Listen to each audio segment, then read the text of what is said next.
comics. Okay.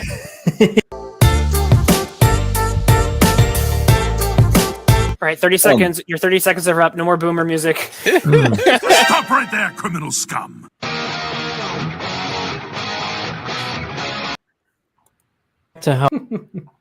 What the heck? What the Awesome. honestly, goodness sakes, good Wednesday, ladies and gentlemen. How are you doing? It is Wednesday, my dudes.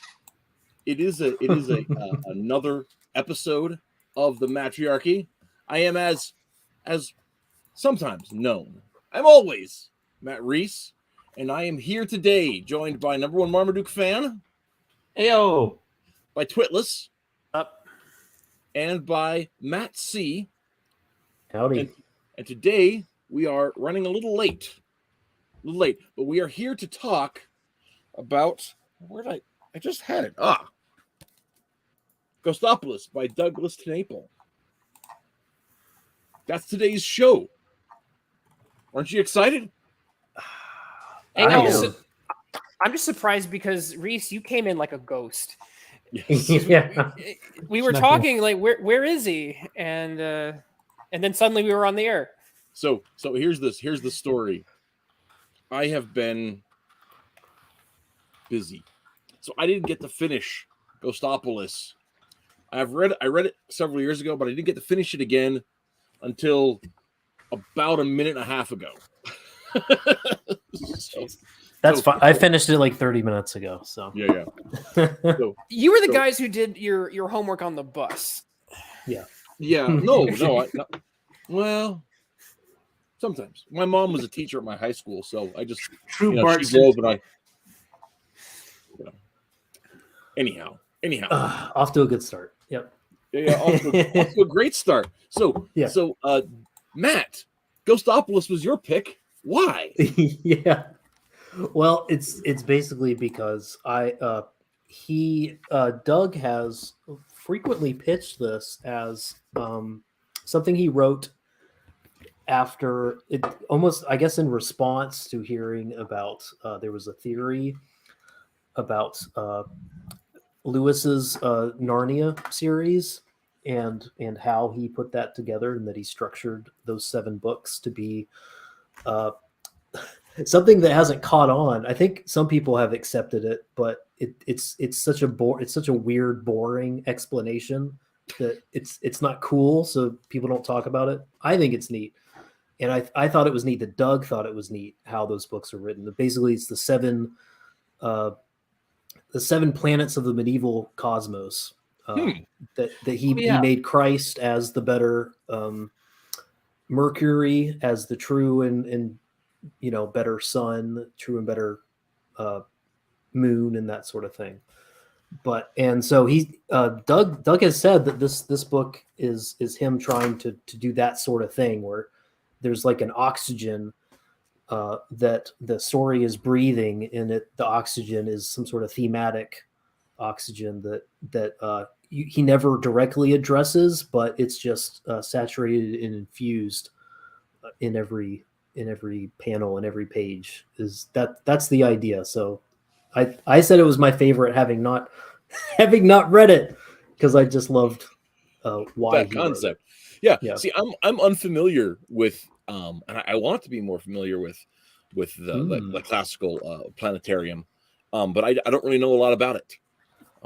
I do know why I want to know more. That's a little more selfish, but yeah. So what on quick hits? What do you think? Do you like it? Dislike it? Twitless, you go first. Oh, me? Oh, goodness. Oh yeah. Let's see. I like it. I think I liked it better on the second read because this is one I had read a while ago, or read through a while ago, because I discovered I mentioned this before. I discovered Doug TenNapel when I was sneaking off to the library and reading comics when I wasn't supposed to, because my mom didn't really like comics, and at the time, and so I was. Have you converted her since then? Have you sat her down and said, "Now listen, Mom"? Well, she liked comics before, and then she got saved, and that was part of her kind of like turning away from a lot of stuff. So it kind of followed that arc, and so yeah, I think she's come around again. to comics a little bit. I mean, considering how much they are part of my life. But so I discovered Doug TenNapel, and I'm trying to think which one. I think it was Earthboy Jacobus first that I read. And then I was like, oh my gosh, this guy is like a Christian comic book person, and it's not like Bible Man. And I just kind of was really, excited about it. And then I think I read Tommy Source Rex next. And then I read Ghostopolis. Now, out of those three, I think I liked Ghostopolis the least, but that didn't mean that I disliked it.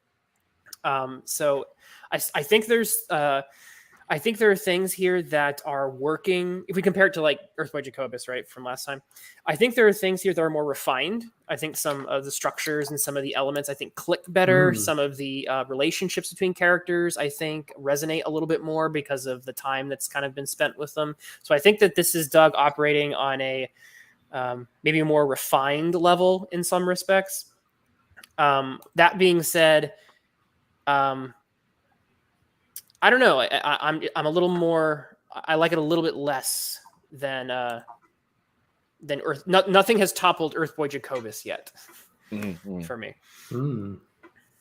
I think I feel similarly. My favorite's Cardboard, and I I want to do that coming up here. Give it another good read, but I did like Ghostopolis better the second time than I read it the first time. And it's been long enough that there were a lot of details I didn't remember, but there were certain themes that hit different. And I felt the one thing specifically is I felt the ending. I'm sorry, Marmaduke. I stepped right over top of you. I was going to ask you next. Right. Well, maybe kind of like tying into what Twitless was saying, I feel like Ghostopolis is Doug doing a similar thing where there's the Christian element and the creation of a fantasy world and trying to interweave these two. Earthboy Jacobus feels raw. Like Earthboy Jacobus is kind of like the raw scream of an artist, and Ghostopolis feels refined and it feels more normie, right? So like the Christian elements, I see them.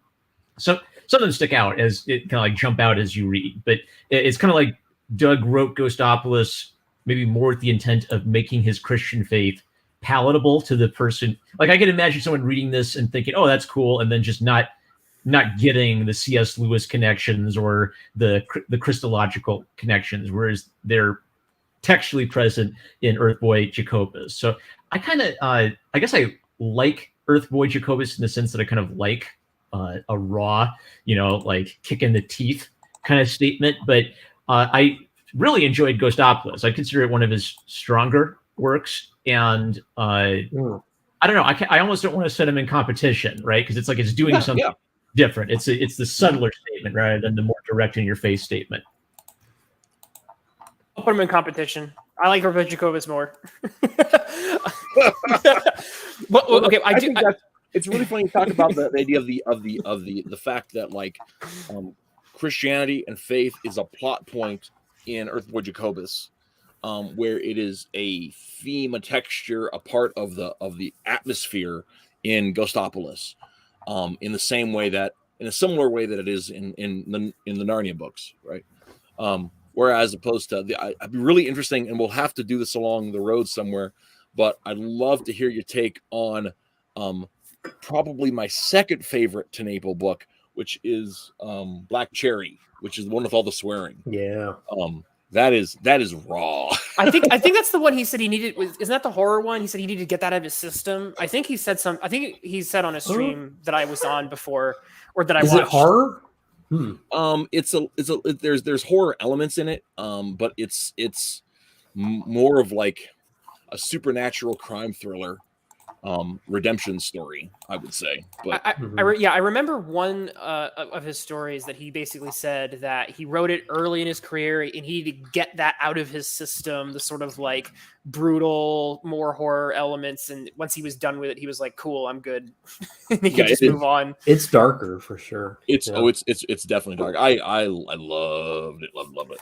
Right. So before we get started, though, I do want to say that in comparison to our previous, I hate saying this, I do like all of Doug's work better than all of Gene Yang's work. I just read The Magic Fish, which is not a Yang work, but he did the pull quote for it, and I was just like throwing my hands up in the air, because it was called The Magic Fish. That's funny. That's a famous Asian folktale.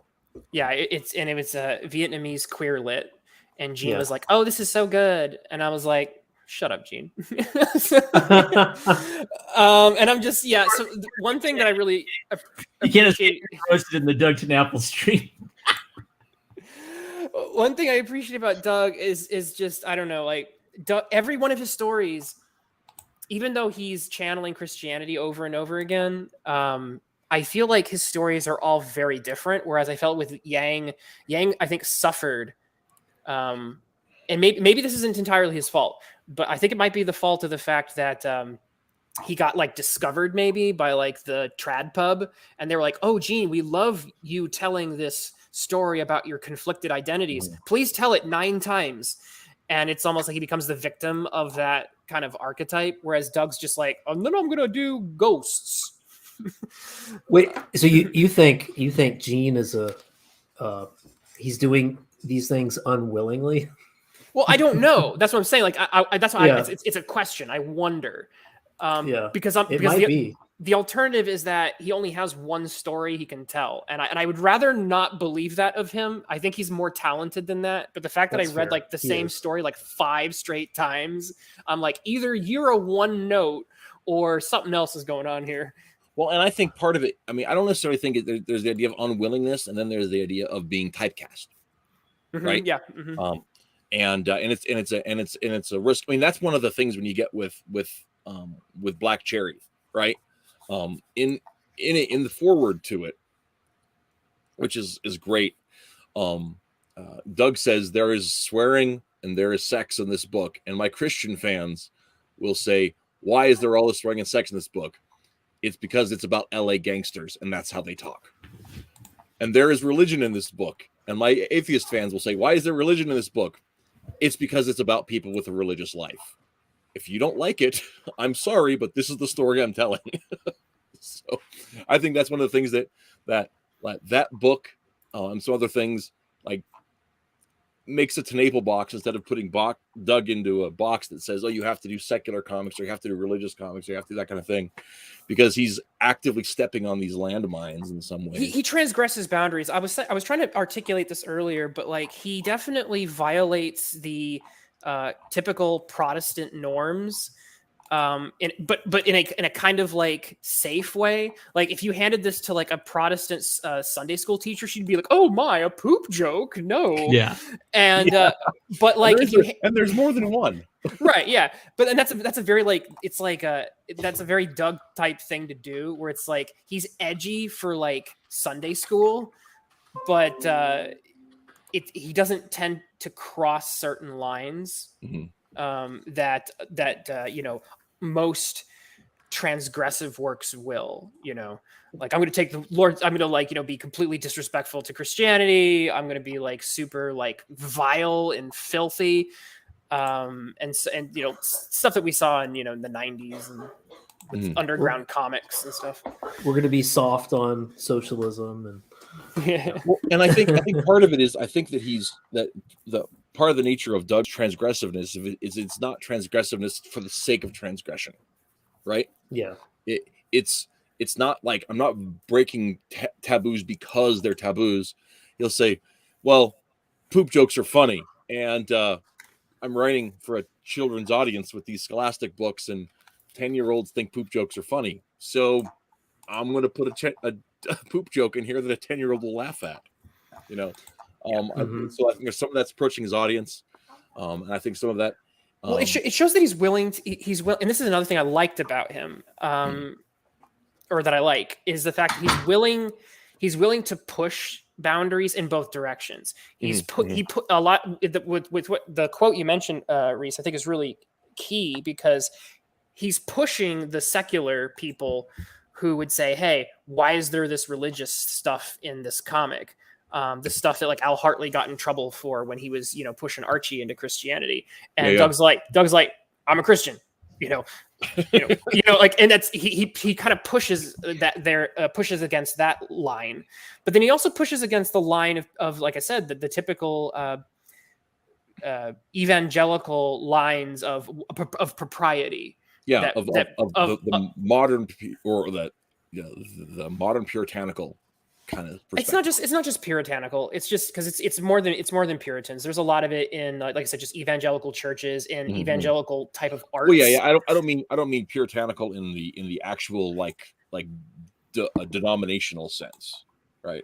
I'm using that like in a sure. I'm not a big fan of that term because I feel like it gets a little bit Sorry. Okay. Okay. Yeah, I like C.S. Lewis agreed, right? Like he would say one of the things C.S. Lewis didn't like about 1984 is 1984 had this theme where the big brother hates sex, and Lewis thought that was just George Orwell being mad about the Puritans all over again. But I get it. I use the word fundamentalist in this general sense, separate from the fundamentalist movement. Yeah, that's probably accurate because one of the things that I think is also typified a lot of the Christian experience in the last 20, 30 years of this conflict between, what does internal purity mean, right? And there are things that are social taboos, but are they actually moral taboos? Like poop jokes are uncouth, but the Bible has poop jokes in it. So there's not a lot. They're in there. And or sideways mentions of that kind of thing. Saul turned aside in the cave, and we all know what that really means. I thought you were referring to the Elijah one, which is a little more obvious. Yeah, he laid his cloak at his feet. Yeah. Yes, that kind of thing. So I mean, the there's a reality to the fact that in there. But anyway, yeah. I one of the things back to what I was saying before when I interrupted more. I felt the second time I read it, I felt the ending was much stronger than it was the first time I read it, which we'll probably talk about when we get to it. But I'm not sure if that's just a little rosy glasses on it. But I don't know. I liked it better. But yeah. Mm-hmm. I do agree with Rasputin there, the beard brother. He says Doug is a brilliant writer. He doesn't set out to be edgy, but it shows up. He does it well. But if it shows up, he does it well. Yeah. Hey, welcome, by the way, Rasputin. I've seen you around in the chats. It's good to see you here. Here, Dave says I got yelled at for liking Smurfs in the second grade Christian Academy. Yeah, I had very mixed feelings about Smurfs when in the back in the 80s for similar reasons. So, wait, for Christian reasons or for just quality reasons? Christian reasons. Because they use magic. Yeah, they're sorcery and the conflation of elves and demons and that kind of thing. That was not well explained by cultural commentators at the time. So it's funny, like as a Christian who grew up in a Unitarian church and decided to rebel against my upbringing by becoming an actual Christian. Ooh. Yeah. Fighting words. It like I'm always like a foreigner in these kind of conversations about like what is okay for kids to consume and what is beyond the pale. So it's kind of funny when creators like, oh, do we have a second Twitless? I don't know. Did Twitless drop out? Is that a ghost? That's weird. Stream? Hello? Yeah, one of them works. Okay, Twitless, talk for a second. Hello. You are here, Travis. Okay. I think. Hang on. Talk again. Are you there? No, something went wrong. So not that one. He's got to go with the gray guy. Okay, he's just got to come back. Yeah, well, that had dropped off when I took it off the screen. It went away. So, interesting note on the Smurf side note while we're waiting for Twitless to find his way back. The Smurfs are usually a sexually segregated species, and then a female gets thrown into the mix, creating instability in their ranks. That's an interesting little a little reading in there, a little sexual politics reading of the Smurfs. The thing about the Smurfs is like, and the thing I didn't realize at the time, it's actually it's many things, but among them, it's a political commentary about the linguistic unrest in Belgium in the middle 20th century. No. Good grief. Yeah, no, the Goodness Peyo gracious. specifically wrote it. So, like, they use smurfing. Well, one tribe of Smurfs would use Smurfs as noun replacements, and one tribe of Smurfs would use Smurf as verb replacements. And it was to parallel the battle between the Flemish and the Walloons, their language difficulties that led to political strife in the early to mid 20th century. Okay, so we need to get started talking about Ghostopolis. Yeah. That was just a filler while we were waiting for you to get back here. So. All right, okay, awesome. I had to wrap it up. Gotcha. So let's Peyo. do a brief synopsis. Since this was your baby, as it were, do you want to give a brief overview here of the story, and then I'll correct you. I'm kidding. Yes. I'm kidding. So there's this FBI type fellow here, and what was his name? It's not Frank earlier. Gallows. Frank thanks. Gallows. So similar to Earthboy Jacobus and Bigfoot Bill, and I'm trying to think. He does this a lot, but there's this interesting thing. He picks. So we've got an adult male figure, and we've got a boy, and they both travel into a magical world. In this case, it's Ghostopolis, or it's the afterlife. I guess it's like a purgatory type situation, and there's a Ghostopolis, and there's other type of kingdoms, and this is. There's a lot of interesting details about death and life. Like the kid is, he has a disease that's supposed to be, it's probably terminal, and he might be dying soon from that. But he gets, before his time, he gets sucked into that world and befriends a horse along the way, a skeleton horse. And they have some adventures that teach them about how to appreciate the life that you're given when you are given it, and along the way he reunites with and helps his own grandfather to grow, and helps. There's a lot of there's a 3-generation family dynamic again of interesting healing and pain and broken relationships that kind of get respectfully and tenderly addressed in a cool YA sort of way, and yeah, and there's a big baddie in this one that's a little different than Jacobus. Trying to think. And there's a Jesus, and there's a Wagner. Yeah. Now Wagner is the big baddie, and one of the things that I think is most interesting visually about Wagner is that Wagner has TenNapelian structure, yes, but he also shockingly similar to in design and in look to another TenNapel creation, Lord Opticord from the Sock Baby short films. And I kept thinking, wow, it's very, very Lord Opticord-y here. I'm curious about that. So there's also a little bit of Antichrist in there too, so I don't know how far I would read the Doug I thought TenNapel. Lord Opticord too. That's the yes. Mm-hmm. Yeah. Yes. Sorry. 5 seconds behind on that. No, it's fine. It's fine. Lord Opticord, one of my favorite bits in Sock Baby is when he says, "Bring me the magic doorknob. I'm going to Earth." And I was like, any universe that has a magic doorknob for traveling between dimensions is something that I'm in love with. My favorite, it's all about Lord Opticord in Sock Baby. Like my favorite was what was it? If this cigarette drops, you drop. Something to that effect. If I drop this cigar. Yeah. Yeah. It was great. Okay. Yeah. Anyway, back to Ghostopolis. So, but yeah, and so what about the setup, the general premise of the book did you guys find particularly engaging. Dave loves the horse.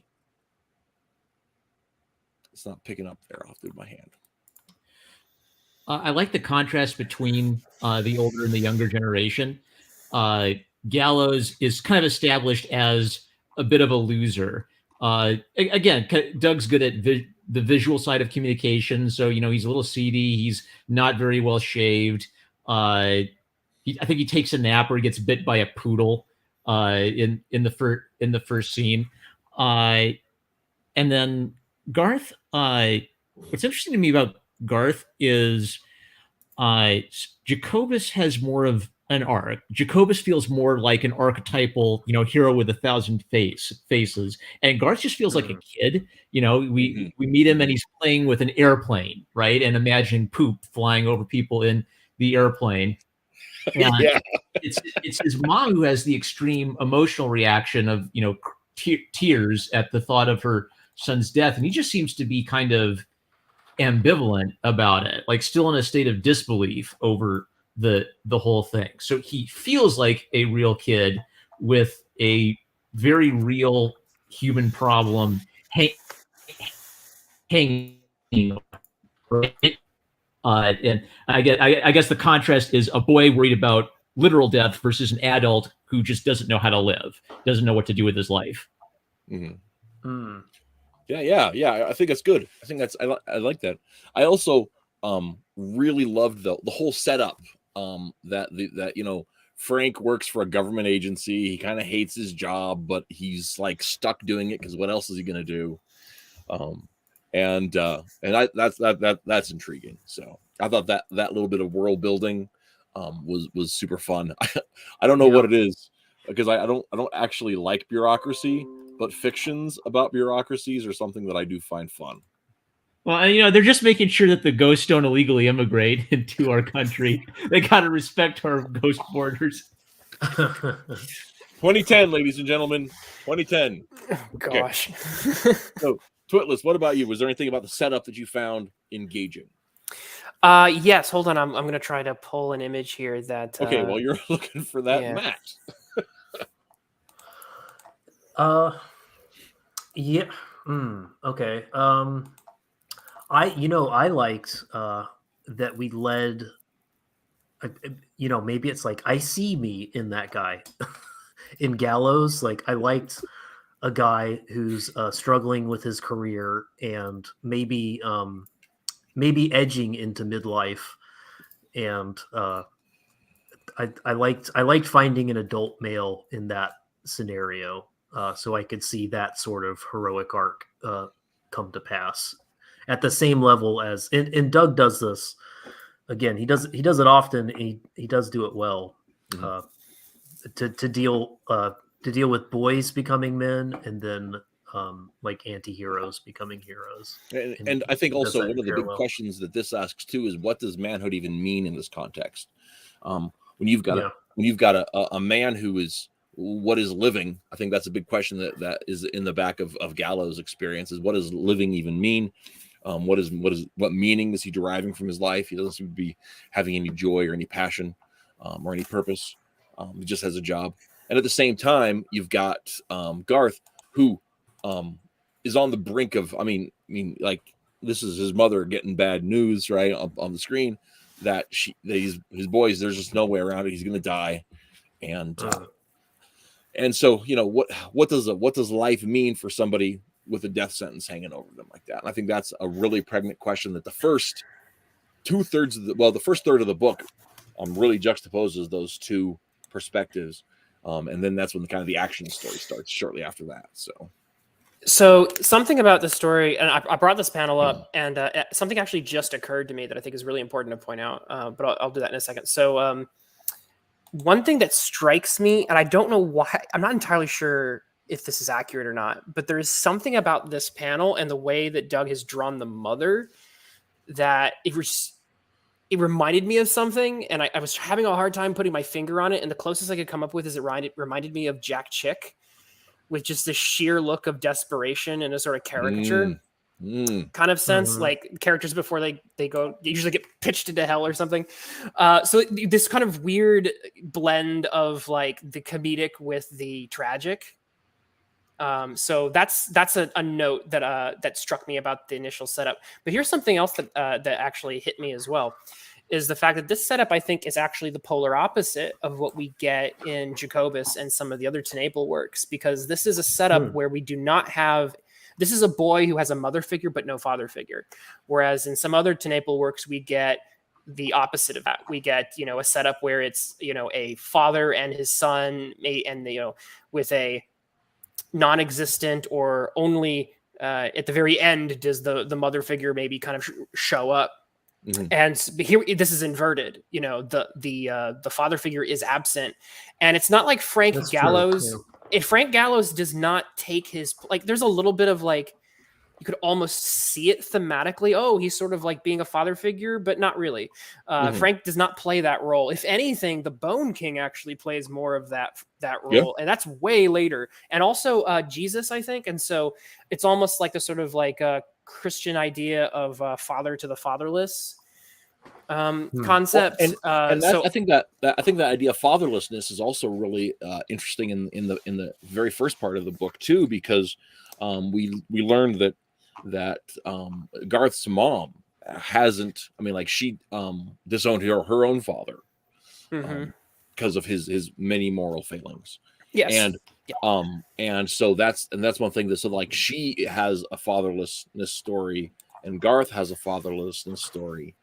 And the in addition to his impending death, that is a unification aspect around them. They have so many of these things in common.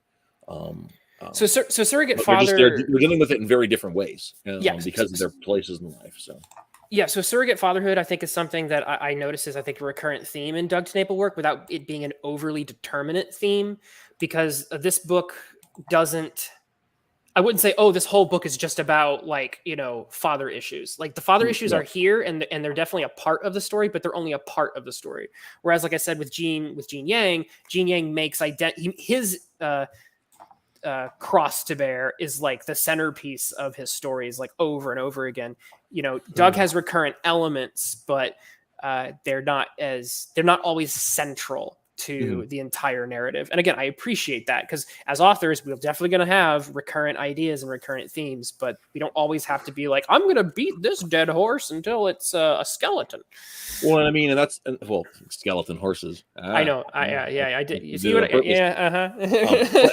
Like Doug will see, like any human being, like he's got stuff he's working through, but he does it by seeing himself in people who are not himself, and then that kind of distorted mirror, I guess, like he, through that sort of empathy connection with different kinds of characters, you get a story that resonates with himself, and then to you, the reader, which is not what Gene does. Yeah, I think a really good example of that idea where themes, where Doug is pulling themes from his philosophy, themes from his experience, and themes from literature, and tying them together. And another story that does a really good job of that is Big Island, or Bad Island, which we'll have to do one of these days, because I think it's really good. I want to add one thing on the absentee father angle that was brought up. Yeah. So, because Doug does myth and has kind of like admitted, I just take stuff from Star Wars all the time. I was expecting the absentee father to show up as a bad guy. like Wagner. Yeah, I assume that. Right? Yeah. So by having Wagner not be Garth's father, it's kind of an interesting. I'm not going to do the cliche mythological angle thing, which I think is kind of artful in that there is no big dramatic revelation about there. There kind of isn't a dramatic revelation about who Wagner is. He is someone who is foreshadowed. He doesn't have any connection to Garth.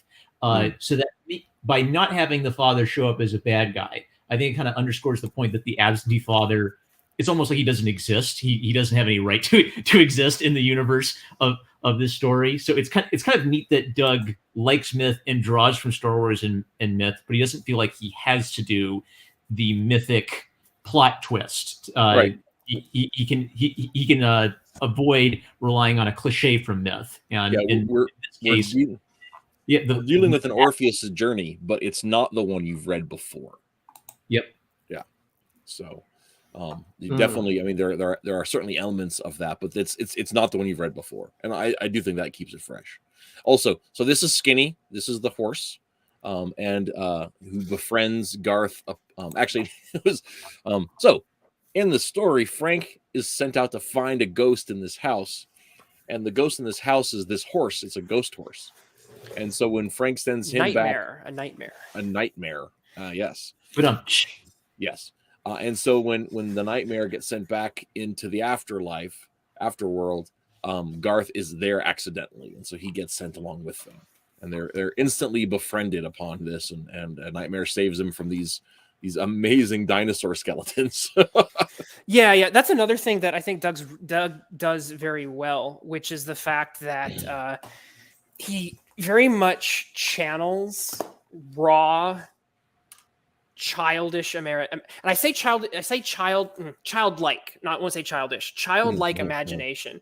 There are people who go, "Oh, this is what I would imagine it's like to be a kid," or "This is what I think childhood is like." Doug really, I don't think Doug has ever outgrown his inner child, and I think I say that as a compliment because he's able to channel it and be like, skeleton dinosaurs, of course, would be a feature of the afterlife. Of course, I'm going to have a scene where, skeleton velociraptors chase the boy on his nightmare steed. And so it's that type of tapping into childlikeness. Yeah, skeleton dinosaurs. I was like, where's the skeleton T-Rex? But then he wrote Tommysaurus Rex, so like he has us covered there. So for the inner child that wants a pet Tyrannosaurus Rex, he wrote an entire book on that, and I was very happy with it. So Tommysaurus Rex is great. Yeah, and it satisfies that childlike love of I want a dinosaur pet. And so, like I said, that's another big strength that Doug has, is his ability to basically get right next to a child and write a story that they would like. Skeleton dinosaurs, yes, and ghostbustery type stuff going on. Werewolves in this one. What else is having fun with your skeleton pals. So like there's a lot of stuff that for the sort of the slightly, so correct me if you or not correct me, stop me if you've heard this one before. So you're in Sunday school and there's that kid, he's not quite well behaved, and he's in Sunday school but he likes skeleton warriors. Like that's the kid that Doug is writing to, and he does a really good job of speaking to him or her. Mm-hmm. I had the thought that a lot of Doug's work, it's like Bill Watterson's Calvin and Hobbes, but if imagination was real.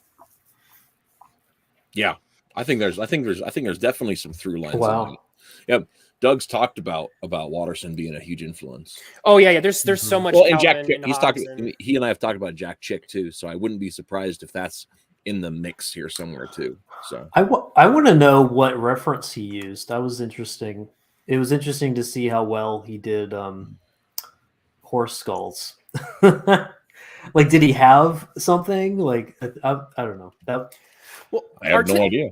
Another thing that's important in the mix, I guess I'll bring this up now, that makes the story interesting, although it's a little odd, because I'm not quite sure exactly where he's going with it. But Doug is clearly got some Calvin and Hobbes here. Marv, thank you for that. I think I thought about that at one point, and then. But so yes, that definitely that. But he's also in this particular work. He has a sort of Fleischer 1930s aesthetic that he's also channeling. He has the heroine is kind of like she's almost like a flapper in how she kind of dresses in some moments, and she's got like the short haircut. And then there's several things, or there's at least two, where Doug is either drawing like the cockroach character that's straight out of like a Fleischer cartoon. And then there's actually an ad for the power station later. I'll pull it up. Where literally, that's great. it's literally just from the 1930s, and so he's channeling this sort of like 1930s aesthetic in places, and I'm not exactly sure why, but it's there. Well, I think it's because that's the nature of some of it is the nature of Ghostopolis, because it has a timestamp in the town itself. And and then in the city of Ghostopolis itself, it has this. There's an age that's in the city. Yeah. I think that's a big part of that side of it. The Tuskegee Airman thing as well. There's a very particular like time period that like he is. Yeah. And well, here's a thought. I'm thinking about I took the cover and I shrunk it down for the thumbnail. I squished all the layers together. It was a painstaking process, but that got me thinking about something here with this. Another kind of maybe possible source for some of the imagery is actually the Wizard of Oz, right? Where it in, I mean, because some of the set elements on the journey mirror that. That sounds kind of familiar. I feel like he might have mentioned that at some point. And so that again, that would put it in that 30s, 40s, golden age of Hollywood kind of time frame. So interesting. And are we finding out what his Lewisian, what the oxygen of the story is? Like, I feel like that's kind of the key to this. Like, there's at least it's the Easter egg behind everything is what is the essential element that he's infusing. Does somebody have time to Google really quick? I don't know.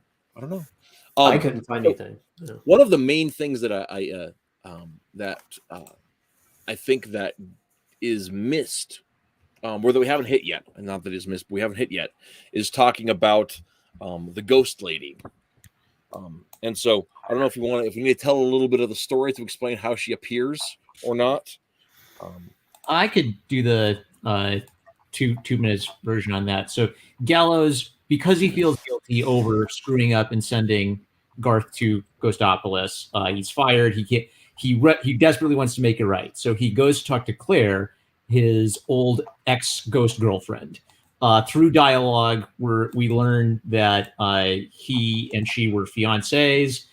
He somehow screwed it up and basically dumped her. So she was a ghost. She left Ghostopolis for him. Now she's stuck in the living world, and she's been building a machine to get back. So she has reason to be ticked at him. I don't know.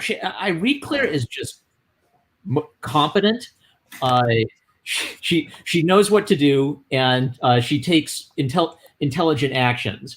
And then, like Earthboy Jacobus, we have a romance gradually built, but the romance is built based on the fact that Claire's never gotten over Gallows. She had these intense feelings for him. She was ready to marry him, but was an immature, wasn't ready for marriage. He's kind of left her high and dry. So,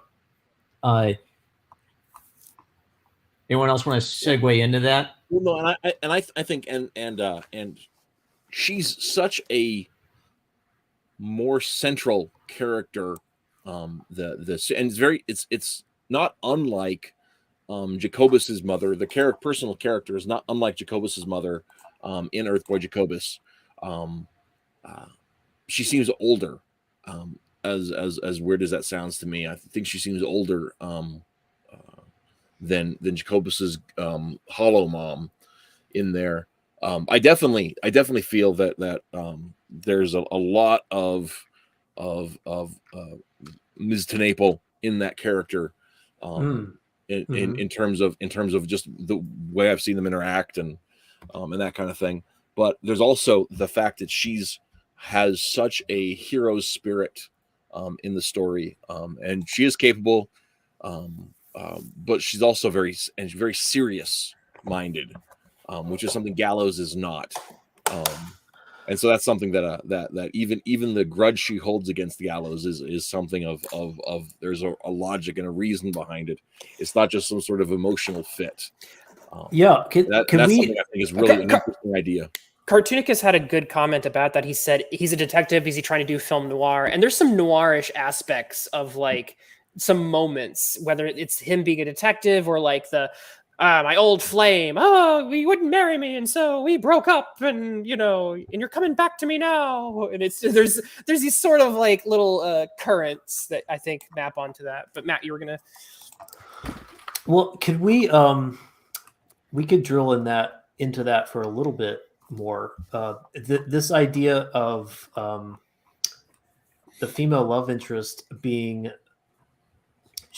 is she more well-rounded than female character, the one in than the hologram girl? I think Definitely. that's part of it. I think part of it's because she's not. I think some of that's a structural intention, because in Jacobus predominantly we know her as Hollow Mom, right? So it's not the actual person, and the growth development of the actual person that is implied in the end of the last chapter, the very end of the climax, and in the denouement, the character development is implied. We know that it has to happen, and we don't have to watch it because we're not reading a slice of life comic. But that's there. Whereas in here, we see her more fully formed. She's a ghost, but she's a person, right? I've got an image pulled up for you. Oh, hey. No, the fact that Hollow Mom. Yeah, that's the one. I was looking for that. the fact that Hollow Mom is so underdeveloped was actually one of my problems with Jacobus. Is the fact that I was missing some connective tissue. So one of the things that I saw as a strength here that I didn't see there is the fact that the relationship between Frank and Claire, it's still kind of I don't know if I'd say it's road, because it does hit certain notes, but because the connective tissue was there, I was more invested in it, and I was more invested in them as a couple. Yeah, and one of the things I think that TenNapel did really well in this piece is the way the dialogue lets you in on so much of the necessary backstory about what they had. Like, one of my favorite lines, let me see if I can find it here. Somebody else say something while I'm looking this up. Well, I just think it's interesting. This particular page was interesting because I think a lot of us here subscribe to the belief that when you see strong women done poorly, the answer to that isn't to like remove women from stories, but or to make them weak or something like this. But it's to do like maybe can we tell strong women well, where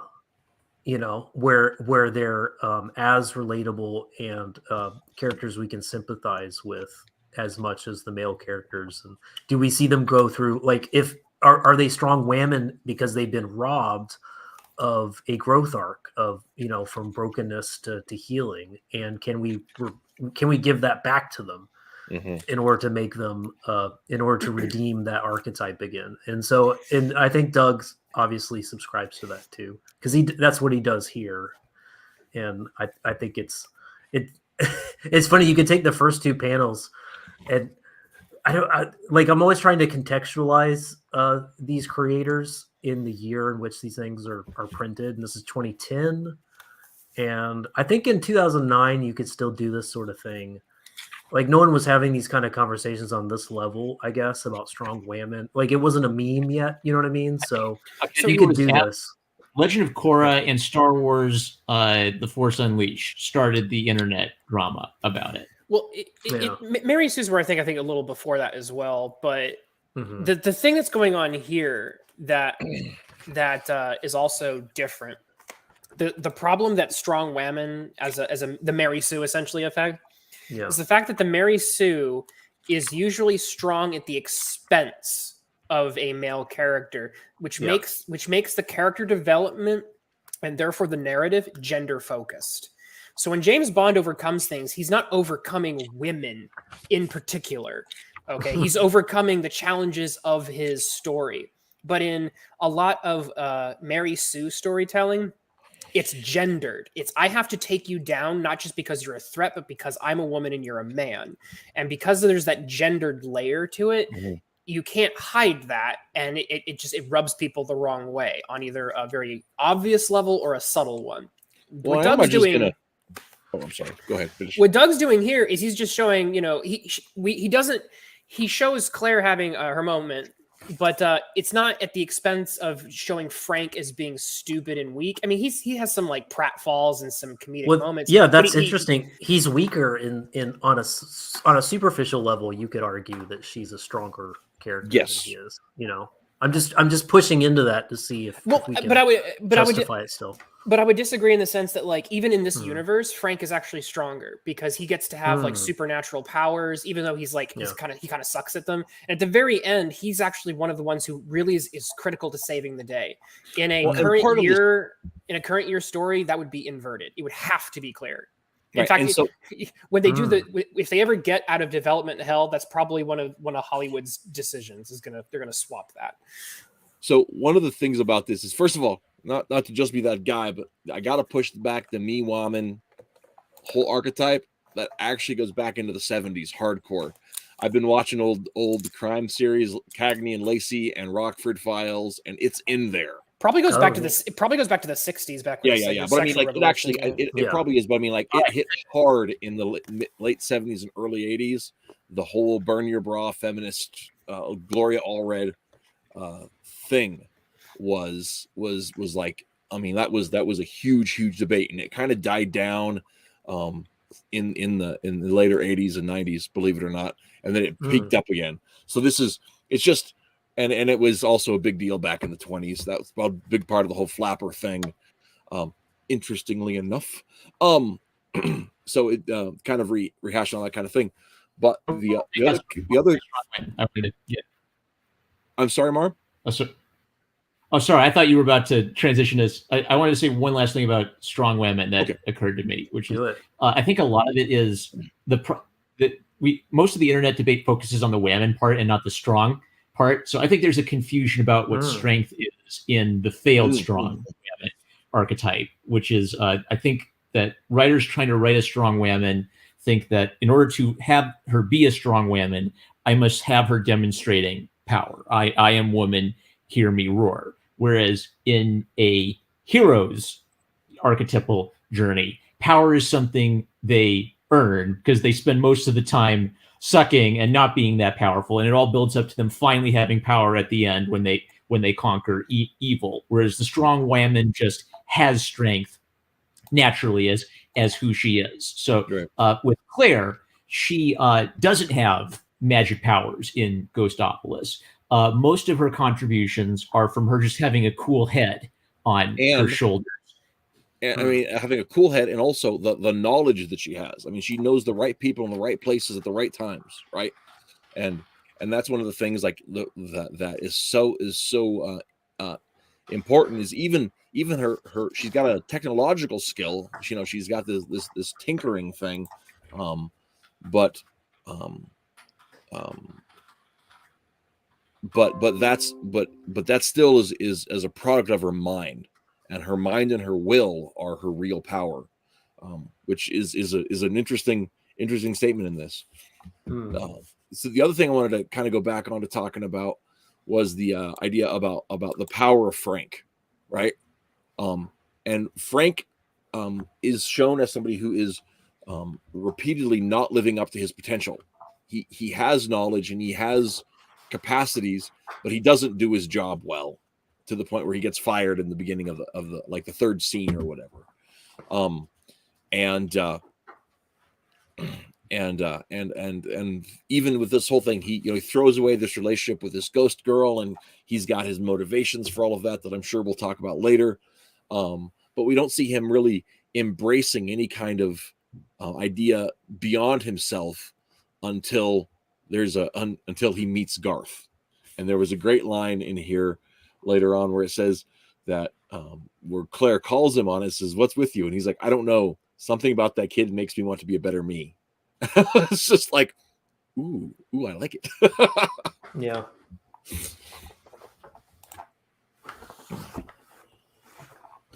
So, but that wasn't the quote I was looking for, and I can't find what I was looking for. So, does anything so far strike you as Doug taking? I mean, we talked about whether or not we can compare this book in general to Jacobus, but do any of these themes feel like he's taking a second, whack at it? He's stepping up to the plate a second time to see if he can hit something that he hit earlier. Right, and I think that's the central one. And maybe the journey to the spiritual world, right? So in Jacobus, it's it's hostile in both. In Jacobus, the alien world is a hostile planet full of enemies. Ghostopolis is just a neutral and interesting world where an evil person happens to be ruling it, right? So maybe what's kind of interesting about TenNapel is, well, yes, I do see, I guess, threads that are consistent across TenNapel works. The worlds are usually so different that they kind of spin off into their own thing. Ghostopolis feels different enough from Alien Bug World that they don't map onto each other that well, except maybe in this general sense that they're fantastical realms for the hero to explore, right? And there's certain visual elements, like the bugness of the bugs, like the Doug draws bugs in similar ways, especially evil bugs with gigantic butts. I need to ask that. What is did Doug have like a traumatic experience with like an ant colony when he was growing up? Because like his bugs are like the recurrent evil. You know, it's like if it's evil, it's a bug. And even in the afterlife, it's like skeletons get to be good guys, mummies get to be good guys, bugs are bad. That's actually not the case when you get to creature tech. Okay. So if we not the case if we get into creature tech, we're gonna have to reassess your bug theory. Okay, all right. Well, I don't know if it's a notable exception. I would say it might still be a theory. Yeah. But a part of it I think has to do with bugs make really good henchmen because bugs don't have any individuality in their a lot of the way bugs societies are organized, if you can call it society. If I channel the inner child, it's probably just the fact, because again, like Doug's so good at that. It's probably bugs are gross, man. Yeah, it's probably something like that. Part of it, I think the angles make them look dangerous. And like if you look at like the mantises from Creature Tech, we'll have to do Creature Tech. I wanted to do Cardboard next, but we'll have to do Creature Tech next because it's really, really good. They're the anti-mammal, I guess. Yeah, the anti-mammal. Yeah, it's the same little thing with the salamanders. They're just not mammals. So Fizcozo says, I mean, the alien bug race are actually good guys in my comic book universe. Well, that is rare. Bugs usually get a bad rap in a lot of fiction. This is true. Except for a cricket in Time. There was a cricket in Times Square. Never mind. I'm unfamiliar with that. So, are you making a Confederate in King Arthur's Court reference or something? So, no. Like it's like I think it's a children's book, a cricket in Times Square or something. Oh, one of the things I want to go and point. This is one of the panels that Matt had clipped earlier, and I didn't want to grab it. I'll just share my screen and put it up here because I'm if you tell me what page we can find it, I'll find it. Give me a second, dude. It's right there. What page? This I don't know. Like literally 87. Okay, all right. Give me a second. 87. Yeah, it was a nice one. But this map of part of the ghost world, the afterworld, is just great. 87. They land just outside of Mummyville. Garth and he meets another little fellow in an aviator's cap that we probably should talk about too. Yeah, it's interesting that Grandfather shows up for a little bit and then gets yeeted out of the story in the middle of the second act. So, well, it's toward the end of the second act. Yeah, but yeah. All right, okay, so I got you, fam. We're gonna fight about it. Grandpa very literally illustrates the theme of learning to grow up. So his grandfather literally starts growing up as he becomes more mature throughout the story, and then the story. So that precisely when Garth meets Claire and Agent Gallows. So one other thing that kind of stood out to me about Grandpa is he was foreshadowed with Garth's chats with his mom, and Grandpa is an aviator, and the Tuskegee Airman is an aviator, and there's never like a big point made out of it. It's just an interesting visual parallel. So my thought is maybe it's an idea of Earlier, Twitless said father to the fatherless. Maybe it's this idea of nesting Garth's father figure, Grandpa. Grandpa's father figure is Joe the Tuskegee Airman, the Christ archetype. So the King of Kings, father of the fathers. Sorry, I do have to say, I do have to interrupt it, or not, or I do have to intervene and say that Joe is more than an archetype. He's just a straight up allegory. It's like a 1-to-1. Yeah, which is very true, very true. And we'll probably get to that in a little bit here when Grandpa talks a little bit about the story. But one of the because Grandpa explains the history of the ghost world to Garth, and that's actually a really cool set of scenes. Hey, we're talking about one of Ray Cortex's favorite comics of all time. Oh, awesome! You can blame Matt. Hanging with us. It's Matt's fault. Matt C's fault today. Yeah, this one. So, but yeah, one of the great things about that's a great scene. But another little side note, and I don't know, we're talking about some of the Art Deco kind of influence on some of the designs in town. We got the Tuskegee Airmen. There's just a timestamp of pre-mid-century America as going through this. I don't know, but World War II slang for a battlefield preacher was a sky pilot. So I don't know if that factors into this at all or not. Okay, but so I'm going to throw that out there, and okay. I feel like we're getting closer and closer to what this oxygen is. I don't know, but yeah. I hadn't thought about that at all until you guys were comparing Grandpa to Joe, and I'm like,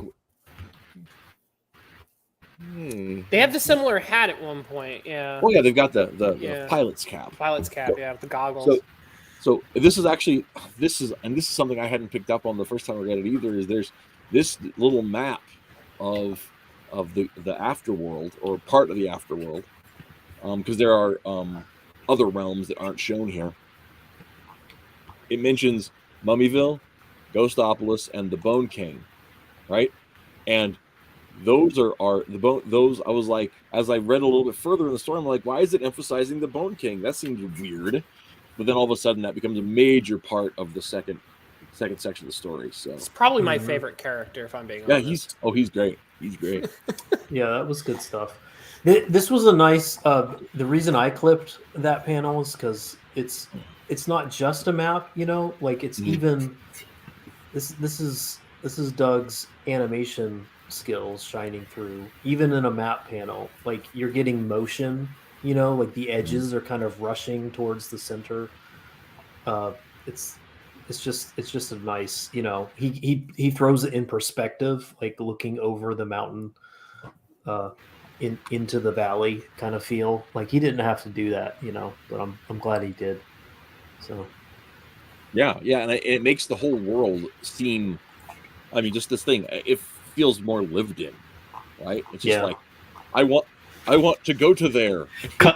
Color separates it into three main ideas. Here's the red part, here's the blue part, here's the green part. And the Bone King looks scary but fascinating at the same time, because it's got a different temperature to the rest of the page. Yeah, that threw me for a loop. I thought the setup was going to be, the Bone King. That the Bone King sounds like a bad guy name, so I bet there are going to be two bad guys in this. So, but yeah, definitely. So anyway, so scroll down a little bit. You get a picture here at the bottom, Twitless. 1 second. If you would. Here. Yeah. So here we've got Garth and then there's Skinny the horse, and there is Grandpa. Grandpa Cecil. No one's saying Cecil. We got Cecil. I couldn't remember his granddad's name. That's the only name I can remember for some reason. Yep. For some reason that we won't discuss. Reason. Yeah. But yeah. So that's Cecil, the granddad. So what this did you also, I think, is a really fun world building aspect. He's like, how is it that you died when you were 60? Yet you look like you're a little kid. And Grandpa says there's no physics-based time here in the afterworld. And so that's just like, so instantly we're playing with this idea that, like, there's a whole set of rules to be introduced. And the thing that I really appreciate from a world building perspective is how the dialogue builds the rules of this world in a way that doesn't feel like you're reading the front end of a D&D book manual, you know. And so I like D&D manuals. I do too, but they don't make good pleasure reading. Yes, they do. Oh, you read it after you have a fun. You have a fun. Actually, I do read like I'm that guy who reads like some of that stuff for fun.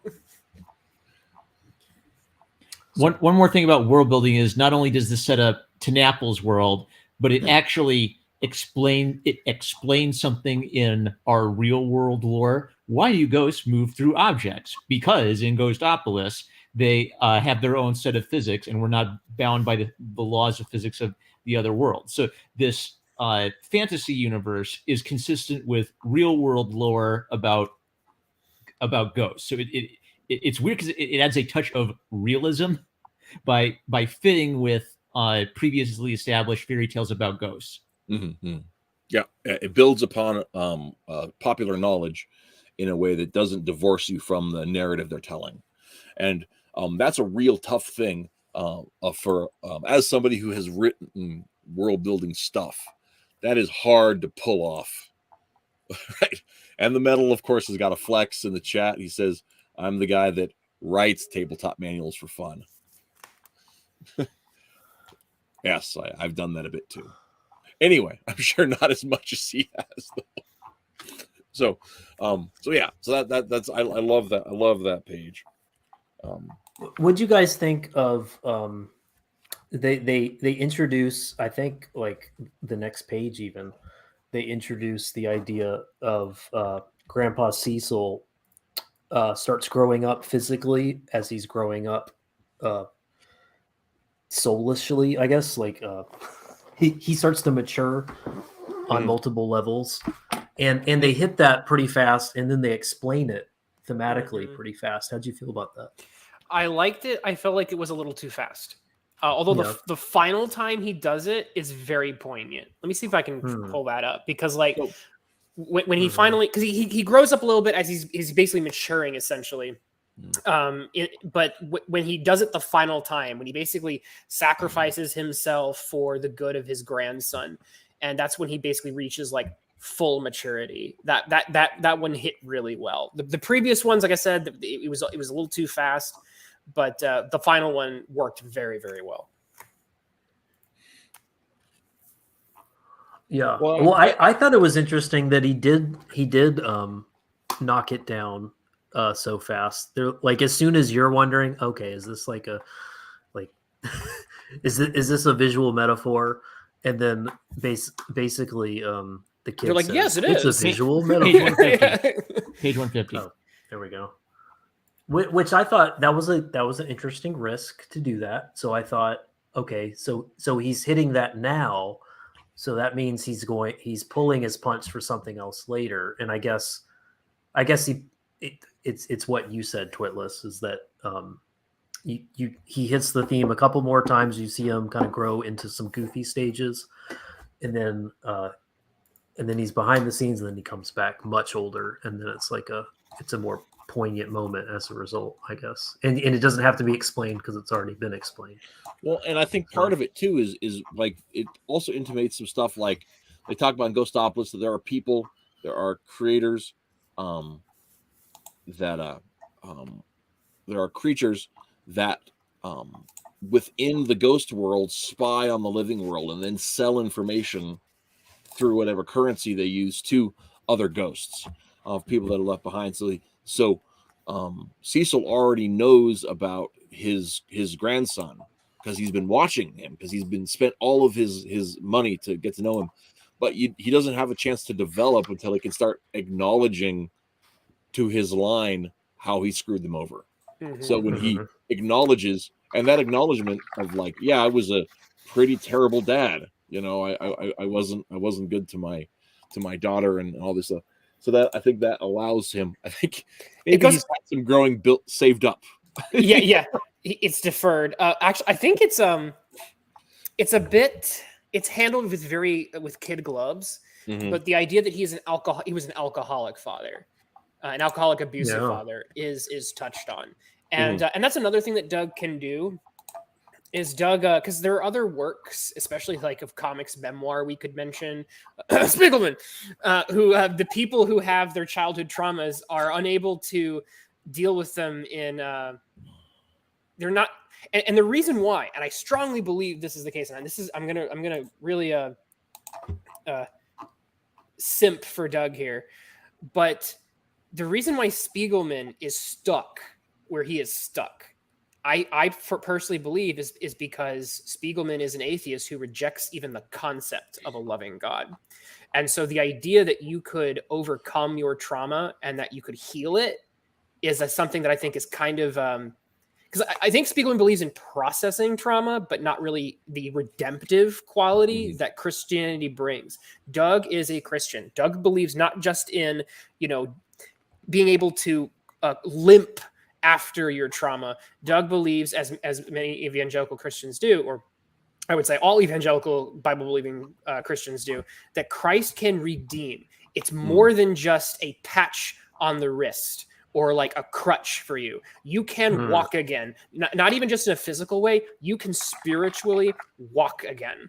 Yeah. And so there is a quality to the tone of the work that Doug is able to bring that other creators who are not Christian are just not able to access. And I think you see it in moments like this. Well, and I mean, and think about one of the primary premises of this book is that the afterlife is real and healing happens on both sides of death. Right. That's I mean, this is a purgatorian book, right? So, like, I mean, I, take that for whatever it's worth, but the idea that our essence is not confined to the traumas we experience on this side of the grave, that we are beyond that, we're bigger than that, and that there is more to our destiny than that. I don't think you're okay. Well, I mean, that's getting a little ahead of where we're at in the story so far, mind you. So this is we haven't met Joe yet.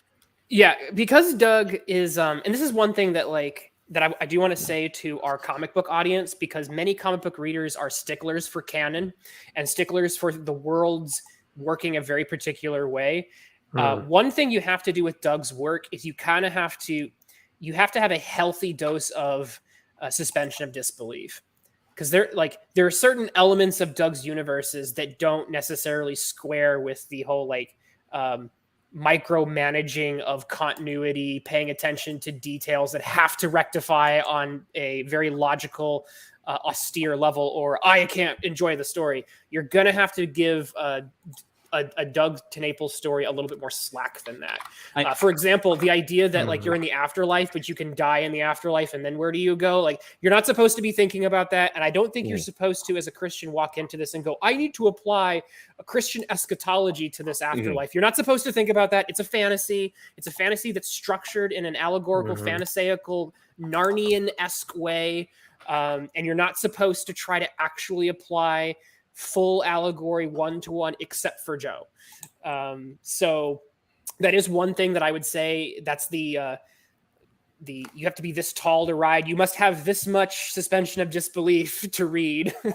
Right. Well, and that's actually why I refer to it as a purgatorian work, right? Is because especially when we get to, in fact, let's just let's do a little bit, and then let's go talking about Joe, because I think that's an important point to get to fairly quickly. So in the story, Garth and Cecil are going to Ghostopolis to try to find a way back, because Cecil thinks he knows the guy who might be able to help, or thinks he'll know somewhere to find it. Meanwhile, Frank and Claire have teleported themselves to the ghost world, and they are determined to hunt this kid down. And long story short, they're going through town, and Wagner, the big bad who is ruling over the 7 kingdoms of the afterworld, who has bullied his way into being the prime king there.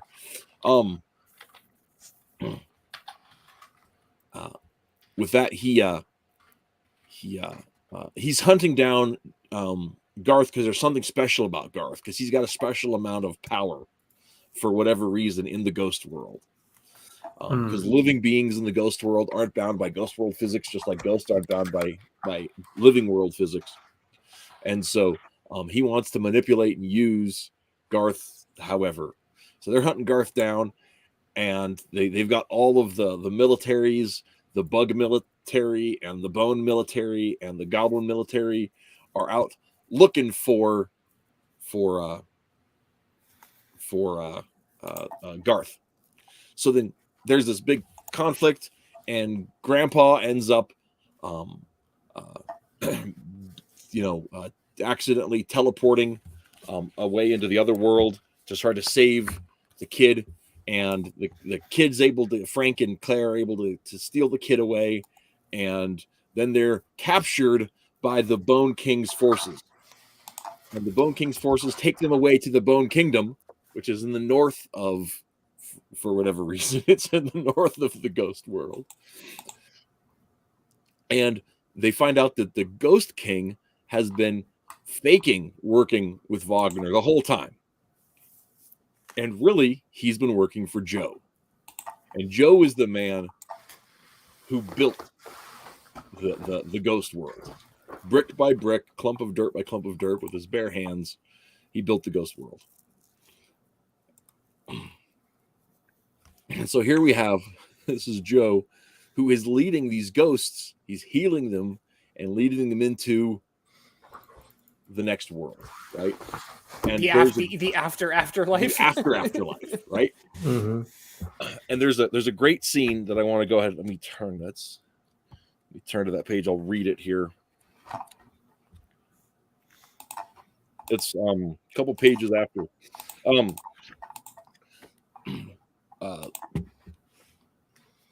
Garth sees all of this going down. He sees it happen.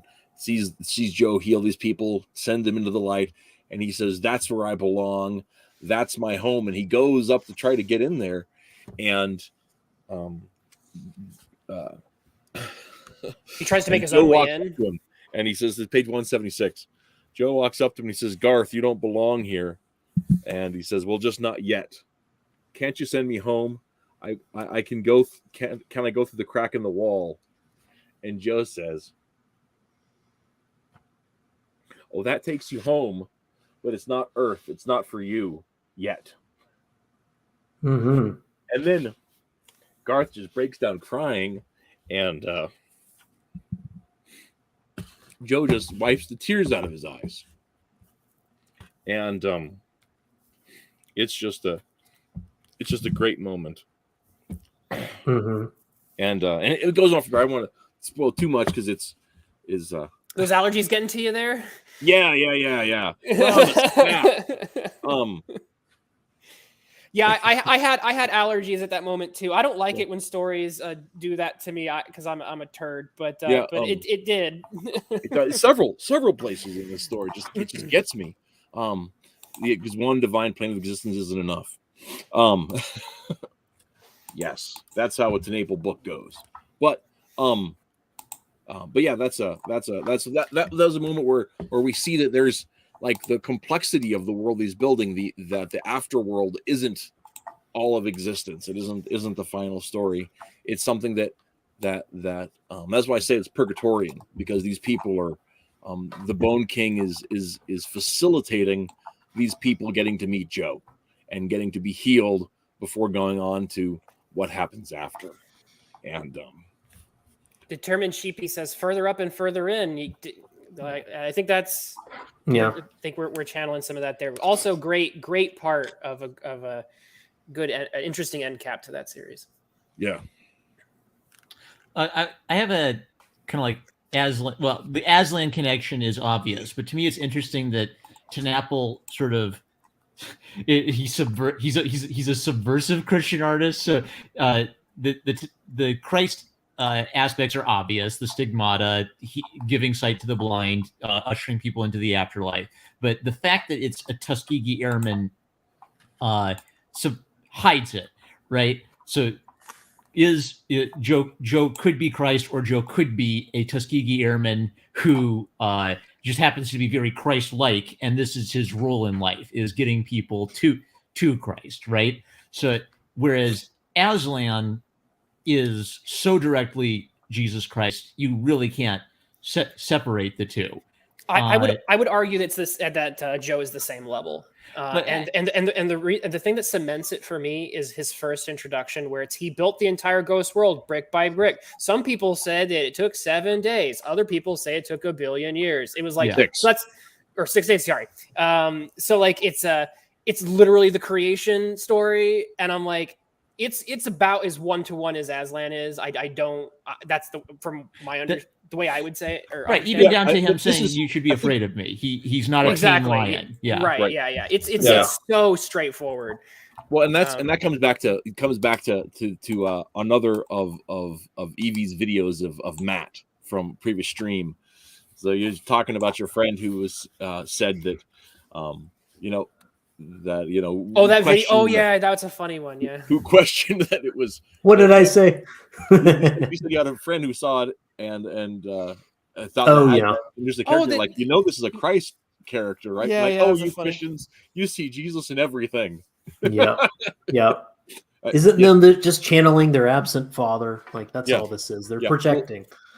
Well, and I think that what we are actually seeing there is that yes. I mean, I think that if you are familiar with Jesus, or if you're familiar with the tenets of Christianity, I don't think you can miss the messianic nature of Joe, how he is there to represent he who heals, the creator of the world, who became a man, and to bring us in back to God. I don't think you can miss that. But if you aren't familiar with that, and you're like, well, why is this Tuskegee Airman also a carpenter? I don't even see the connection between those things. I don't know. I feel like you have to try to miss this one. Like when you get to the stigmata and the nails that he's got, the only thing through the wall is the nails. I'm like, even atheists, Spiegelman would get this reference. Spiegelman's a secular Jewish atheist. He would pick up on this so fast. So I feel like you would almost have to try to miss this one. Like if Aslan is such a 1-to-1, Joe really is. Yeah. Oh, I want to get at something. I think the amount of biblical illiteracy that exists in the world is much larger than you're giving it credit for. Perhaps. I think a biblically person could miss this reference, right? But I think one of the things that casting Christ as Lion or casting Christ as Joe does is it forces you to recontextualize who Jesus Christ is outside of Jesus Christ himself. So when you take the attributes of Jesus Christ and you put them in this big, strong, heroic Tuskegee Airman, right, you resonate with it. So it's almost like what's clever about it is if someone is biblically illiterate and they resonate with this, it's kind of like, gotcha. And it's one of Doug's most subtle efforts where there isn't a social commentary coming into this as well, right? Like I can imagine a liberal kid in a secular household reading this and identifying. They could identify the importance of Joe's character and resonate with that without being able to identify the biblical references Doug's making. I might be the only holdout here, and I'm not even gonna. I don't even know how far I can defend this. It's not really a point. I will say that this Joe is actually the weakest part of the story to me. Okay. Not the fact that Jesus is in it. It's just how he is presented in the story. I cringed a little bit when I read it the first time. And I don't know. I was like, really? I don't know. Yeah, it was just the way it was presented. I think part of it is the fact that it's like, oh, he's like the soulful saint archetype. And I was like, oh, really? Oh, we're going to talk about it. Okay. Okay. Yeah. It is a little funny. Like we've seen Christ figures in Doug's earlier works. You guys have read more than I have, so you've seen it in more books than I have. Mm-hmm. And to see it here, and maybe for it to feel a little, maybe it seems too prosaic, I guess. There's there's not enough artful poetry here, I guess, and how he's weaving metaphors. Is that how you're feeling? It's just I don't even know if I'm fully justified in feeling this way. I'm just saying that's how I felt. So it's not even it's less of an artistic critique and more of a just like, ooh, it didn't resonate with me very well. Do you ever have the same problem with Aslan as presented in Narnia? I don't think so. Because I sometimes have that problem with Aslan. So the thing is, I feel like Aslan's too strong a Christ archetype. But then when someone else does their Aslan thing, I can say, oh, it's an Aslan thing. And I just kind of forgive it as an Aslan. That's what I literally call it. I call it an Aslan thing when So someone has to have Christ appear either in person or in the guise of another man. So maybe the one thing I dislike is Joe doesn't get to be.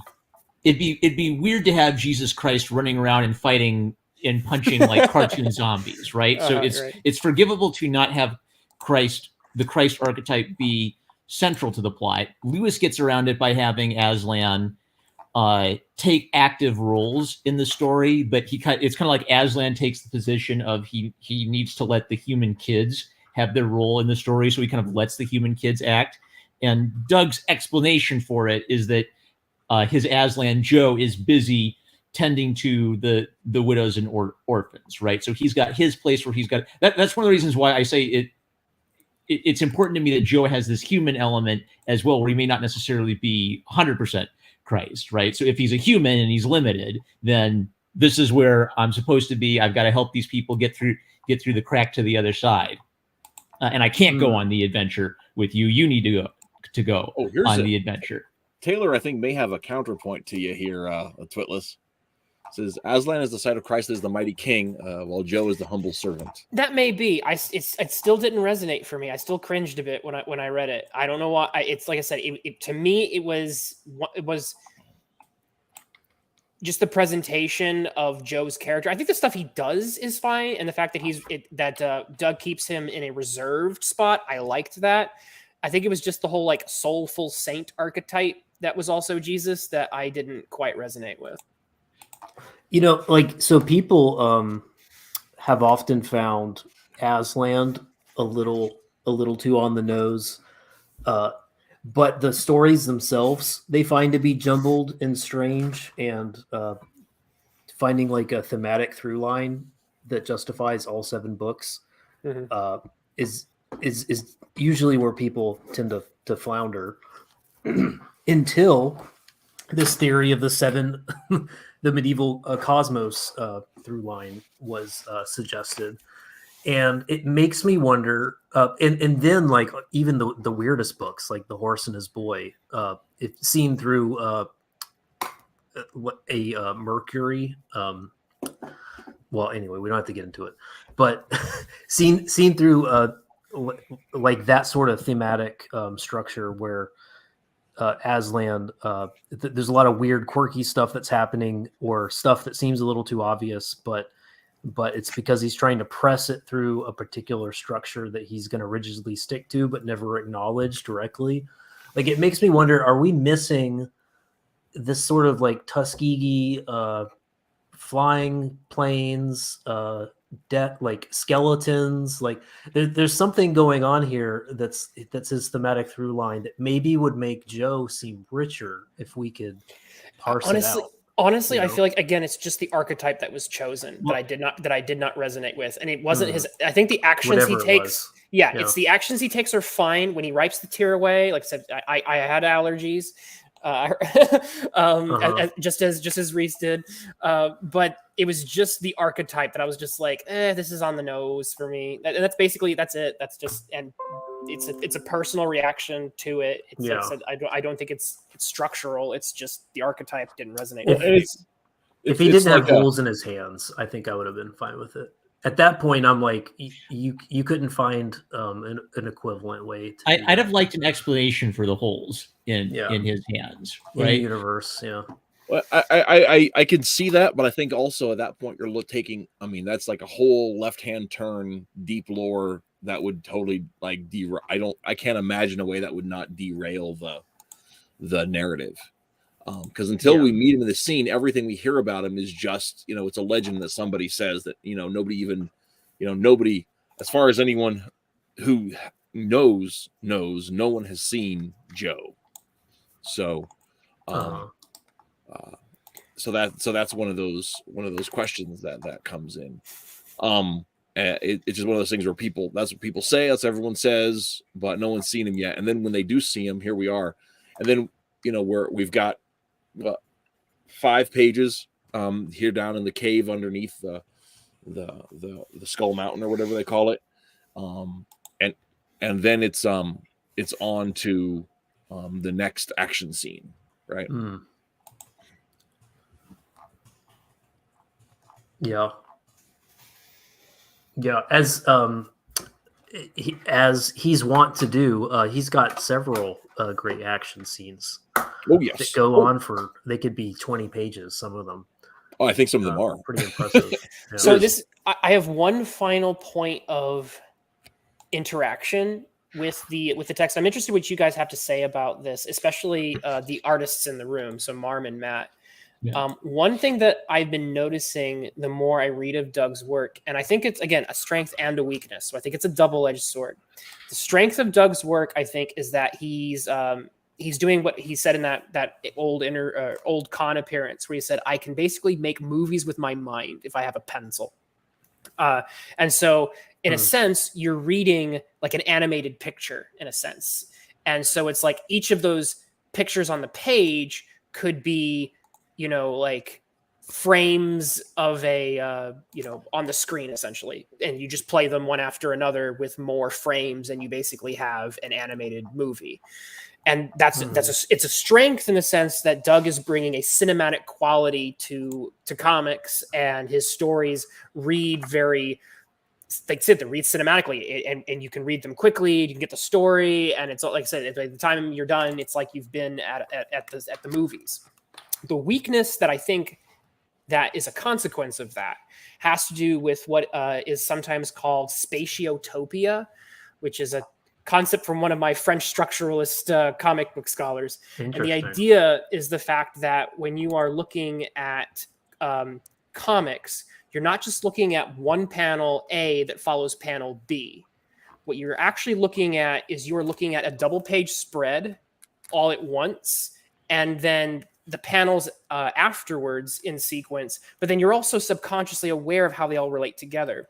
And the more aware you are of that spatiotopia, or to break it down, the relationship of panels on the page and the relationship of panels to each other on the double page spread and across the work, the more aware you are of the network of images, the more artistically you can play around with that. And so you can have like Ditko did this in some of his pages, where top left-hand corner would be a particular like movement, maybe Spider-Man swinging from the top left, and on the bottom right, maybe Goblin is coming from the bottom right towards the upper left quadrant. And so you have these kind of more, the movements of the characters are operating not just at the level of the panel, they're operating at the level of the page and the spread. And I don't know, I might need to study this in more depth, but I don't know if Doug is tapping into that quality of comics as much. And I think it's something that if he did more, I would definitely think there's a lot he could tap there. I think that I think that may be a complaint in this book, but I think I'm looking back to, or thinking back to, the stuff he was doing in 2018, 2019, 2020 with Eartham Jim and I've got an example, by the way, if you want to share it later, of what you're talking about, spatiopia, whatever. Is it the one you got in the thingamy here? Yeah. Okay. I know we showed the panel earlier, but just that like what is going on? Like I've never done anything like this, and I want to do this now. Stuff like this. Okay, so collaging. It's not that, exactly, yeah, and it's not all of it's collaging is one thing you can do. There's other things that, again, the more you're playing around with the pages, the way they're spread together, and the way they echo across the whole work as a whole. It's one thing that Watchmen does with like its smiley face, for example. Oh, okay. we chased Rhys away. Wrong button. With spatiotopia. But So like one thing I've noticed in Doug's work is that, and this is a good example of kind of what I'm talking about, is the fact that you have these elements and they're not necessarily happening it's not like the box is happening before the stethoscope, but there's a relationship between them in a sort of like, not sequential, but they are related to each other. Yeah, it's not sequential. Yeah. It's so profound. And so this is the type of play with structure that comics does so well as a medium that even film can't quite do in the same way. Because in film, you would see the box, but then you'd have to jump to a frame of the stethoscope. Here, you can see them all at the same time, which implies the fact that they're all sort of occupying the same chronological space, which creates a sort of like thematic mood to this page, as opposed to just this happens after this. So this is the type of play that I'm talking about. And so this partially works against my interaction with this text. But one thing I was noticing with Doug is that I feel like this is something I would like to see mined more in his work. Because it's something that comics can do really, really, really, really well. I want to speak to Space Utopia. So this is so that kind of thing is what I look for when I have a physical book in my hands, right? But one of the ironies of that is if you put it in a digital format, that illusion is instantly broken, right? So it only exists in the physical book format. Well, it depends. It depends on how you get it depends on how you're reading it. Because if you have a reading that gives you the spread or gives you the full page at a time, there are certain elements you can still get. Because even in this image here that we have digitally, we're still getting elements of it. Right. The only way it would be completely destroyed is if you're reading maybe in a webtoons format where every single panel is exactly it's a separate kind of frame, and that's when I think it breaks down the most. Right. I think TenNapel is compositionally aware. Like I think Metzi even alluded to how in his map panel, consideration is made to how movement work. So I look at comic page composition problems the way I would look at a painting composition problem. So the page is a composition, the panel is a composition, the two pages together are a composition. The funny thing about it is it's like I care when I'm in art editor mode. So if I have my art editor hat on, I care. If I'm in read comic mode, I almost don't care because it's sort of like the rush of the experience overtakes the detailed aspects of the experience. So when you're alluding to it in this page, is that the details of how the panels are arranged in this page help to create an atmosphere of disorientation in the establishing shot panels versus the dialogue panel, right? I do see Doug doing things with the medium that are medium specific. Like he's done a lot of comics. Even if it's true that he thinks like an animator, if in his imagination he's making animated movies and then translating it into comics, he still loves comics enough that he does things in comics that are specific to comics. So I think he's aware of those kind of that's problems. true. Yeah, I would think Will Eisner definitely imagined comic book pages, right? And everything about the design of an Eisner page is comic book centric. I actually kind of literally think in terms of animated movies, and then think, well, great, I have to translate the animated movie into comic book. Oh no! So I give Doug a pass on it. No, and I'm not, like I said, it's not really like, oh my gosh, it's not, it's just something that I'm like, oh, I'd like to see. And I'm glad that there are these, I'm glad there's more examples than I was, initially even aware of, even in this particular text. But because it's so cinematic, I feel like there's less of them, and does he do things with double page spreads? Because that's one thing I haven't noticed him do a lot with. Not often. Yeah. I think there are a couple in this one, but I don't think there's a lot. Yeah, and that's just, again, it's just another thing where it's like, these are. I think the double page spreads he has are all splash pages too. Are they? Okay. Because there's things you can do with the double page spread where you work both pages in relationship to each other in some of those ways, and these are just things that I'm like, wow, it would make it less maybe like a cinematic in some respects and more art, like portrait, like landscape portraiture, maybe Marm, kind of like you were talking about, like we're like composing a picture, in a sense.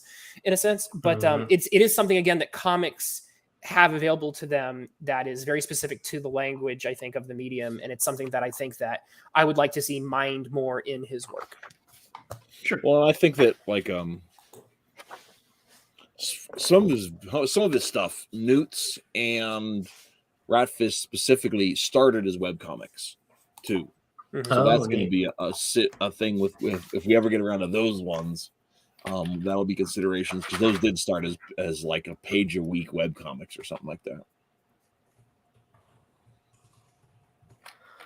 So that was my one like open-ended. I wouldn't even say it's a critique. It's more of just a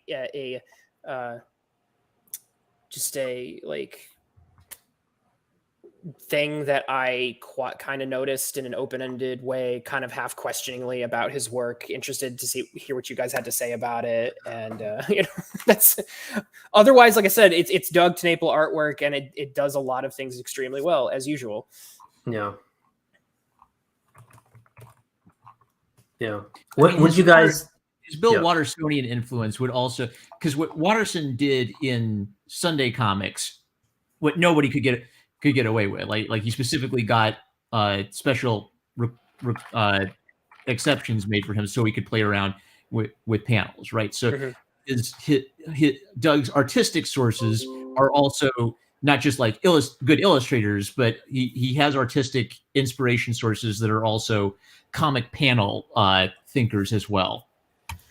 Mm-hmm. Are there any other artists from the artists in the room? Any other artistic things? Because I went on and on about French. I was going to ask the same French structuralism. What other observations did the artists have to make about the artwork in this particular book?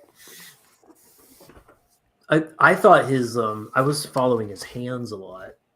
I don't know what he was doing here that he wasn't doing in 2005 with Jacobus, but it was a big hand story. I don't know. Like maybe he just upgraded. He's talked a lot about like he'd buy a new reference book of some like Belgian comic from the 70s or something, and then just pour over it and practice all the hands on that, and then it's like internalized. He's upgraded himself and leveled up. Maybe he was doing some of that, but there's a lot. There is a lot of hand talking. I don't think I had noticed that before. Yeah, like him and I. We're kind of similar. Like he'll do all his characterization in the face and the hands, like a kind of like a puppet, like, and everything else is kind of loose and noodly. Yeah, it just serves to connect the hands to the head. I was paying attention to the faces too, because I kind of thought I noticed. Okay, so there's a consistent thread of a cartoony work artist, but I thought that his face work. Maybe it felt like he was going for a stronger expression in each individual panel. So I'll see if I can find it. But there's like one where Gallows, Garth, and Claire have gotten together, and everybody kind of has just like a intense look on their face. And he's making more use. Doug is making more use of cartoon conventions like nose connecting directly to mouth, eyes reduced to like a single line, those kinds of things. And there's like a noticeable aspect where Garth is grouchy for a lot of the book, right? Like he's a bit sullen for the first half of the book. So I wondered if TenNapel was sort of maybe deliberately trying to do let's lean into the cartoony expressions in this book bit. I think he does that a lot. Mm-hmm. Taylor says, Doug saying, pay attention to the hands. And then at the end, he shows Joe with holes in his hands. Well, they're in the beginning, too. They're just more subdued in the first appearance. When they talk about him making the world. They really zoom in on the hammer, if I remember right, which I was really interested with. Mm-hmm. Also, I gotta love one side note, back to the plot of the story. I absolutely love the way that they describe Wagner going through and like plotting the seven nations against each other and coming in to play Peacemaker at the end. I was just New like, World Order. oh yeah. That was pretty great. Yeah. There's a little bit of Antichrist in it too. Definitely. That I picked up on. Yeah, where it's like he creates the problems and then becomes the peacemaker. And, Yeah. to lead them all. War and on it's- tongue and Mm-hmm. What do you think? Is this a moment to mention? So there's a different political structure being critiqued here, or is there? Am I reading into this? Maybe urbanization and kind of like modernism, like the modern city, becomes the symbol of the destruction of the old magical. Well, but wait, Ghostopolis was built by Joe, and Wagner took it over. Wagner didn't build Ghostopolis. Wagner introduced his energy grid into Ghostopolis that he controls. Yeah, and then Ghostopolis goes from being a city of the future to a gritty urban city full of crime and stuff under Wagner's rule. So it's not an anti urban story. It's the idea of urbanization being corrupted by political power. And there's the Fleischer cartoon like nod or pretty strong ref. For those of you in the audience who play Cuphead, it's like you go, I see, I get that reference. Bugs are the happy future. Yeah, you could say that today now. Eat your bugs and sleep in your pod, people. Come on. I did not pick up on a political angle really for this story. No, I think the politics was. I think there was absolutely politics in it, but it was just a set piece. Talking about it was very fairy tale politics, very Wizard of Oz politics. You've got the 7 kingdoms; they've all got a king. The kings are subject to a high king. They didn't used to be. I think there was. I think nominally the Bone King was the high king to begin with, and then they at the end of the story pick a new high king that everyone answers to. So it's not. This is not Jacobus. Jacobus had an axe to grind. It was very strong against those commies, and this is not. That's not what. Exactly. That's not what this story is doing. No. So I think there is a certain amount of anti-collectivism that is just a plot point, but it is not the same level because you're not dealing with the same kind of stakes. There is a back and forth between Garth and Wagner in their climactic battle, and I think Garth's line is, "You stole the city from the people." And what I actually liked about that is that's a 10-year-old explanation of what a political takeover is. The people had a peaceful situation. You interfered in their peaceful situation. So, and it's also really interesting. Yeah. It's also interesting too because one of the first things Wagner does when he takes over is he brings a bug army from some other nether realm. Yeah, and so the bugs are not native to the afterworld here; they're from another nether realm. So that's one thing. The other thing is that the nether realm gets so bad that everybody's trying to escape to Earth, and that's why Frank's got to send all these people back because they're having this influx of ghosts in America. We can't just have unchecked immigration, so we got to just send them back. So there are all these political aspects, but it's not. Like it's set up to we're not like this is all about Bolivia, I did not read those. I did not really pick up on those political elements. I think you can read them, but I also think you can also not. And I think it's like the old Phantom stories. They're there because it's part of the setting. It's not there because it's making a comment about modern politics. I think it's important to point. I think it's important to point out the fact that with Jacobus, you couldn't ignore it. It was so. Yeah. It was not just central to the story. The characters were basically like sign pointing to it, So they're like the chief and Chappie who have like a literal dialectic about here's my worldview and it is the bad guys and here is my worldview and it is not the bad guys and you don't and we're both very much representative of very particular political ideologies. Well, yeah, you don't get the mouthpiecing going on in this particular one because it's trying to tell a different story. Well, yeah, and I think part of it's the intended audience, because like I said, this intended for 10-year-olds, this not intended for 10-year-olds. So that's part of it. So yeah, I think that's part of it. The other side of it too is that the political diatribe you're talking about takes place in one page, whereas except for the stuff at school, it's more than one page. It happens a couple times. I mean, the a couple different points. Yeah, there's a couple different points. So let's say 3 pages. And whereas in here the big fight with Wagner that's a pretty big fight. They turned into giant kaijus made out of buildings. It's amazing. I actually have it's something that backs up Rhys's point about the age, the intended audience. When I discovered Earthboy Jacobus, I'm pretty sure I discovered it in the young adult section for the graphic novels. So probably like 13 or so, 13, 14, 15-year-olds. And I'm pretty sure when I saw Ghostopolis, it was not in the, like, I think it might have been in the, graphic novels for a slightly younger age kind of, category Scholastic, area. Scholastic book. Okay. So I think that plays that's out. That's true. Yeah. I think that's well. This is the Scholastic, right? The graphics by Scholastic. So that's part of that junior high. Whereas with you got to watch a birth in this one, kids. And Earthboy Jacobus is an Image comic, as I recall.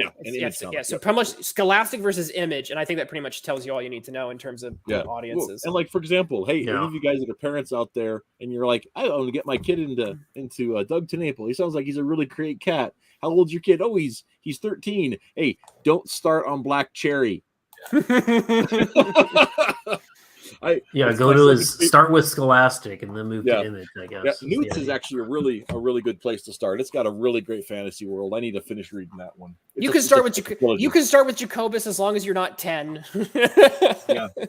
I want to read Black Cherry now because I kind of like when Doug is buddy. I loved Gear because Gear is just so dang weird, and it's not. What's weird about Gear is he got his Christian faith in it. But he got his Christian faith in it in such a way that it's present while actually working completely with the weird underground comics tone of the rest of the thing. So. And Gear was his first graphic novel. He'd done comics and stuff, but his first graphic novel was Gear. So, and that's actually that's what he used to build the pitch for Cat Scratch, the cartoon show.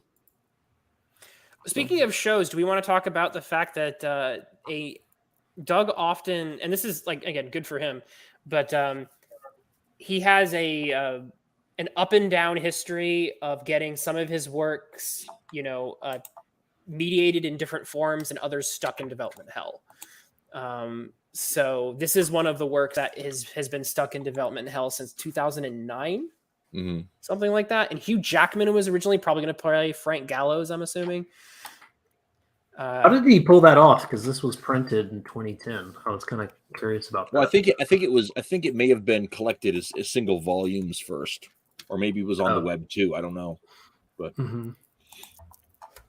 yeah, kudos to him. I mean, that's the artist's dream. So he did it.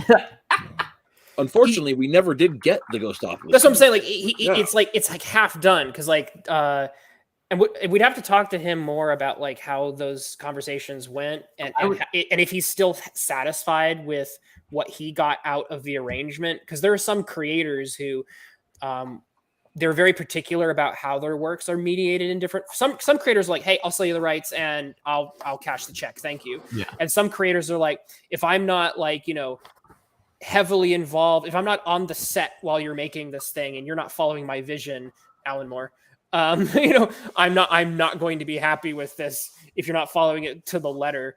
So it really depends, I think, on your attitude towards your work in those different forms and towards corporations. You sell your first baby, and then after your first baby, then you get persnickety about your other babies after that.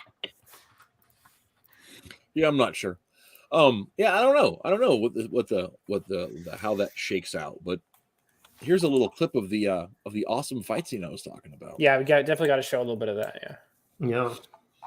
And there's the shot of Yeah. There's a shot of you stole it from the people. Which you could honestly, if you want to, you can read that through a socialist lens if you want. Well, yeah. Give it to the people. Well, I mean, and then the thing about so Doug's simple. Go ahead. I was saying, I don't know if you could really read it through socialist lens, because on the other side of it, they just reestablished their series of hierarchical monarchies. It doesn't matter. You could still read this moment as a sort of like proletariat versus bourgeoisie. Yeah, at least it's populist. At least, yeah, populist. At least I would say that. I would say this is definitely has a populist, an irrevocably populist sentiment. Well, it's not even. I would say it goes beyond that, because Wagner represents like the sort of, he's got the earring in his ear, he's the slick suit, he's the corporatist in control of America kind of guy, and we have like literally the kid. So you definitely have like independent, rural American kid versus big corporate America, and there's different ways to read that particular enmity, but the socialists definitely love to be like big corporate fat cat kind of character versus, the working class. Every single socialist signs up to give the fat cat money at the end. Okay, I'm not talking about how, I'm just talking about in the narratives, this plays either way. So I read Wagner as he is what Garth could have been if Garth failed. Wagner is literally a kid. We discovered that this is the big dun revelation. Spoiler. Wagner was the kid who. Oh well, we haven't talked about this at all. It's talked about in the book. We didn't set it up in our discussion, but apparently there was this kid who got teleported to Ghostopolis 20 years ago. And we never know what happened to him. Wagner is the kid, and he's resentful about this. He never got to go to school, and he's mad that he never got to go to school. And his epic speech is that he's powered by hate. He's sympathetic in the sense that we feel for a kid who's stripped away from his home and dropped into this situation.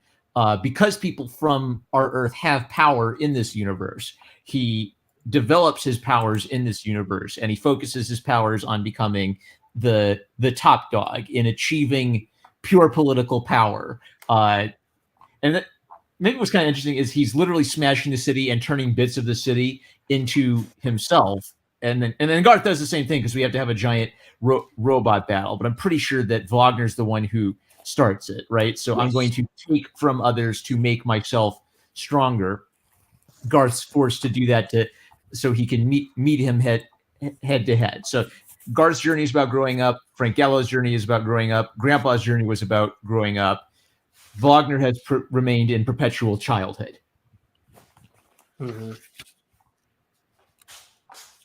Yeah, well, and also it's got a great line after they have these giant city built kaijus. They've got a scene from inside one of the neighboring buildings where one of the Ghostopolis residents says, "There goes the neighborhood." It's a joke on a couple of levels, right? Yeah, because Doug. I'm glad we're looking at this, because Doug's always been good at the reverse silhouette panels, and we saw it a lot in Jacobus, but it's a black and white comic, so you're always seeing a lot of high contrast kind of panels, and it doesn't stand out. He does it often here, and they stand out more because it's just so different from a colored panel. And it's interesting. I was wondering what you guys think about like his use, his frequency of them. Did you like them? Were they? Well, I think it Doug's got such strong line work and contrast in his black and white stuff. I think it gave, but I also love Catherine's colors so much. And so I think that having those in there gave this book the chance to let like the strength of both of their art like shine through in a way that is complementary by their contrast. I liked it. I think I tend to lean more towards liking Doug's work when it's black and white. but I do like color. So, and the color here has definitely has some strength to it. So Yeah. Anyway, I just thought it was funny because you're going to get, reading this, you're going to get a lot of black and white panels, and it's these reverse silhouette panels. And it's just kind of funny that he does that. Yeah, so Doug, when he does the art, he does it in black and white, and he gives it to a colorist, which tells me that Doug thinks in black and white, and he trusts his colorist to capture something or add to his work, right? He routinely says he's terrible at colors. Yeah. So, I don't know that that's entirely true, having looked at some of his paintings, but that's what he says. So just looking at this page as an example, like the top panel, if you delete the colors in your brain, you can kind of tell that the artist drew this with the thought that it'd be nice to have something nice, some nice red color here to fill it up or make this a little bit more moody and interesting. And the bottom panel is purely thinking in terms of black and white. I don't mind color as long as it's not fighting some kind of very deliberate idea in the work. So a lot of manga art would never work in color because it's painting with black and white, creating. Oh, it's almost like they're creating the effects of color in black and white. I feel like Doug kind of deliberately left some room for his colorist to work here. Earthboy Jacobus, he's clearly doing a thing with black and white. I'm going to play with the ink. I'm going to make interesting, moody, film noir shadows. So color. I don't know. I don't even know if I want to read Earthboy Jacobus in color because that's a film noir book. So it's very Sin City in some ways. Yeah.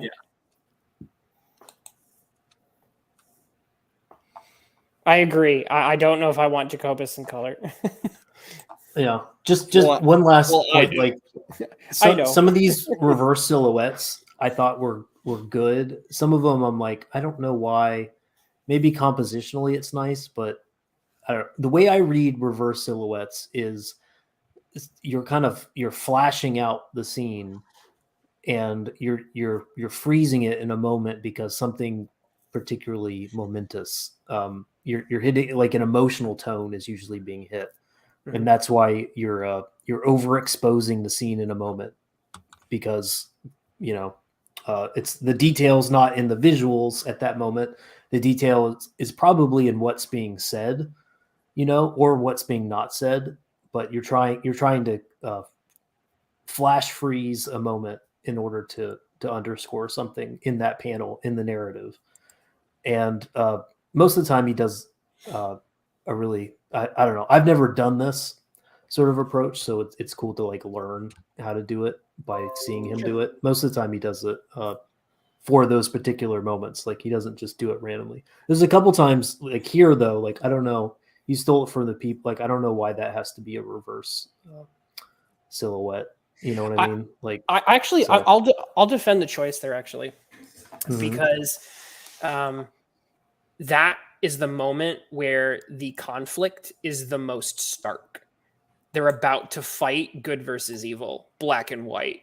There's no more shades. There's no more time for feeling sorry for the bad guy. This is literally conflict in the literally most binary terms. They're about to hit each other. I actually support this choice. Garth's declaring his moral stance to the universe. Yeah. Well, there you go. I guess that. Yeah. Okay, that's a good defense then. Yeah. So that's a good reason to freeze the moment, to underscore what's being said more than what's being drawn. Yeah. And even in the fact that, even though there's simplicity, the simplicity actually draws attention to the violence that's about to happen, because you get the outlines and the motion lines, and you're not distracted by anything else. It's line of combative dialogue, motion lines, black and white images that basically draw attention to the violence about to occur. Because if you contrast it to the one above, your eye can start looking at the lights that are playing in the buildings, maybe the clouds that are in the background, the shading, and so on. Whereas in the panel beneath it, it's like your attention has to focus on that fist, that hand, and then Garth's basically charging into that. So I do think that it works for what's building to that in that scene. Okay. So, do we want to spoil the end? The good guys win. The good guys. Okay. Okay, now let's talk about the ending, because like when I first read it through, I felt like the ending moved too quick. Wagner gets defeated. This is a super spoilery part, so you guys might want to click away. This is the end of the story. Wagner gets defeated. They coronate Clairvoyant as the new Lord of the Afterworld. Because yes, her name is Clairvoyant. Clairvoyant. Yes, Claire's last name is Voyant. That's possibly, I think, the worst joke in the whole book. But whatever, that's fine. So Claire becomes the Lord of the Afterworld, and unanimously, the remaining 6 kings, and then the wife of the Bone King, I think votes as well. But it become unanimously to take Wagner's place, to bring about the unity of the kingdoms, and Gallows dies. Because Gallows dies, that means he and Claire get to be together forever. Oh yes, and Gallows dies in the big monster fight, which we won't tell you how because it's worth reading. It gets you right here though, which is also where he dies. Interestingly enough. So what? Anyway, so then Garth says, "I wish I could go home again," and they said, "But why couldn't you? You weren't. You're not from here. You're not bound by our physics, so I don't see a reason why you can't just go." Oh, I just got that. That's so Wizard of Oz. It's literally click your heels together. Yeah. Okay. And then he's like, "Yeah, what am I just gonna do? Will a portal?" And a portal opens up. Right? So then he can go back home. Yeah. And then there's a touching moment with Grandpa. A final moment with Grandpa. No, not with Grandpa. With his son. He meets his son. Well, yeah, but I mean, in the living world, there's a moment by proxy with Mom and Grandpa and Garth that Garth is part of, that Mom is part of, and that Grandpa's part of, and it's all touch and go with it. But yeah, that's the thing he does get to meet his son in because time doesn't work the way it works. We find out that the cancer that was hanging over, or whatever it is hanging over him, they figure out it wasn't obviously not cancer because they find a cure for it. So it must be something else. An incurable disease. They found a cure for an incurable disease. An incurable disease. So yeah, and we find out so that Garth will be back to Ghostopolis at some point. So, as an old man. So we find that out. I think that's another Christian thing to do as well, to have the incurable disease cured. It's another kind of Christian move. Again, I think it's another thing that I think informs, even on a subconscious level, Christian aesthetics, that it doesn't seem to recur as much in secular ones. Yeah. Well, I mean, part of it has to do with the idea that when I first read it, I felt like all the pieces came together too fast at the end. Right?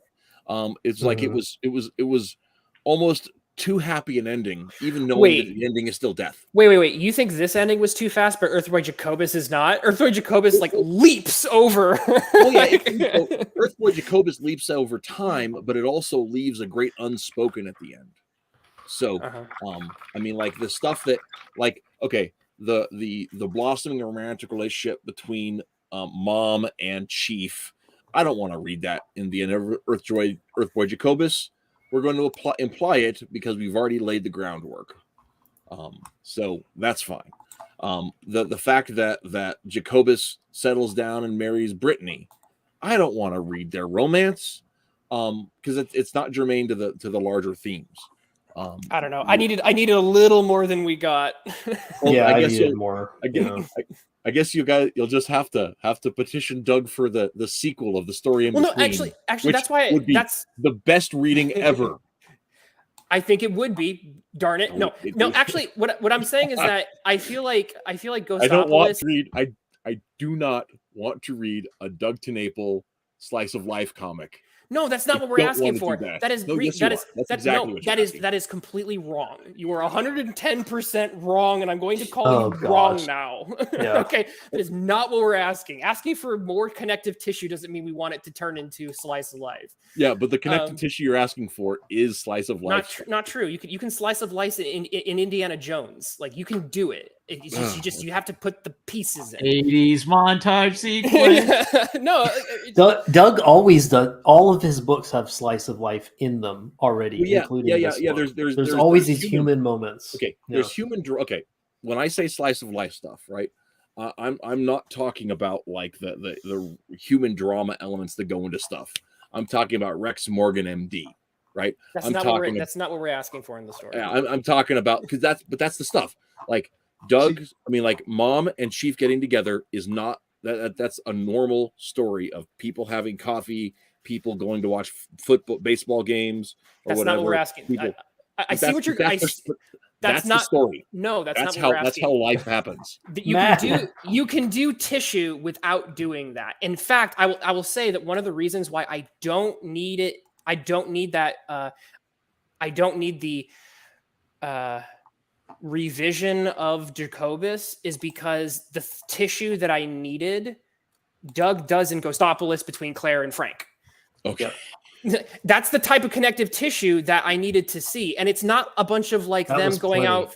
Yeah, that's plenty. And it was literally just little conversations, little moments as they were going on the adventure that was like, oh, I'm making the connections and I'm invested in their relationship. I get it. So when they're together again at the end, romantically, it's satisfying. And I'm good. I'm good with this.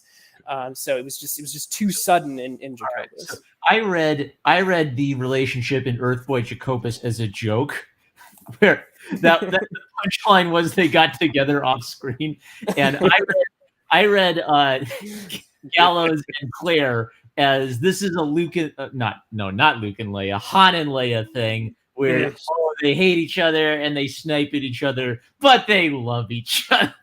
No, I think that's actually valid. But I think there's a seriousness to it in Jacobus too.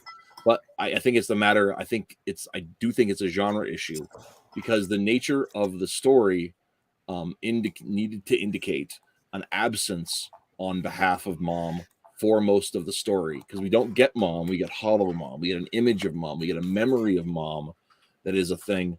But it's really a story of dads and sons. Jacobus is still my favorite. It's still my favorite. This is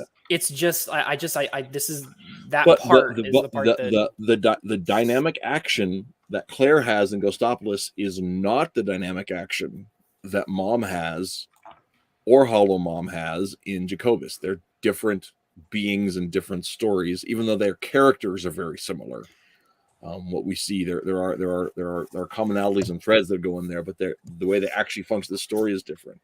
And so I know that they're functioning differently. I know they're different characters. Yeah. I get that. So we have a fundamental disagreement here. It's okay. Yeah. So the nature of the nature of the foundation of any relationship between the other characters are also going to be different. We need a whole filler book. So the sequel to Earthboy Jacobus should just be a gigantic filler arc of the Chief and Mom going on hilarious romantic comedy adventures with Earthboy Jacobus trying to... You freaking troll, Marmon. You know that's not what I'm asking for. I actually you think I'm being sarcastic. I want that book. Now Marm has pitched it. I actually want to read that book. It's like that would be more like Blondie than like Rex Morgan. I can dig that. Little bit of that. So especially it's got to start with so why did you kiss me? Oh yeah, okay, so here's the story. You know the holographic image you sent of yourself. 10 pages of that. Let's get Bendis to write the dialogue. It'll be great. Everyone's representing Iron Man arguments of each other. Yeah. Exactly. Yeah. There's no straw manning here happening here. Okay. No, this is that's not even the same realm we're dealing with. You're talking about this is the register of supreme trollery at this point. Okay. I think Right. See, So- the thing you need to actually, understand, especially with Twitless, more making is- actual pitch. yeah. The thing you need to understand is that the way Doug should have done it is the way you just read it, and if you have an alternative, that's the way Doug should not have done it. So. But anyway, back to the ending of Ghostopolis. I The got first time it. I read it, I felt like those things were too quick, right? I mean, he'd set Yeah. up the time didn't flow the same way, so you have the reason to have a person who can be that Deus Ex Machina kind of thing. Makes sense in the world, but it all happens really, really fast. But maybe that may have been also because I hadn't picked up on the Wizard of Ozness of that ending before. I didn't pick up on the Wizard of Ozness until you just mentioned it, and then it clicked, and I went, "Oh gosh, it's really I there." think this is Wizard of Oz with there's some sort of other level, something about flight and all the things that fly, including ghosts. Mhm. I guess. I need to pull up that first map of Ghostopolis. Is there a yellow brick road? I didn't see one. There is a green dirt road on the cover. Is the yellow line? Is there a yellow dotted line indicating their travels? I don't think so. With respect to Garth meeting his son, the only thing I didn't like about that is usually I think Doug does a good job of signaling his twists at some point.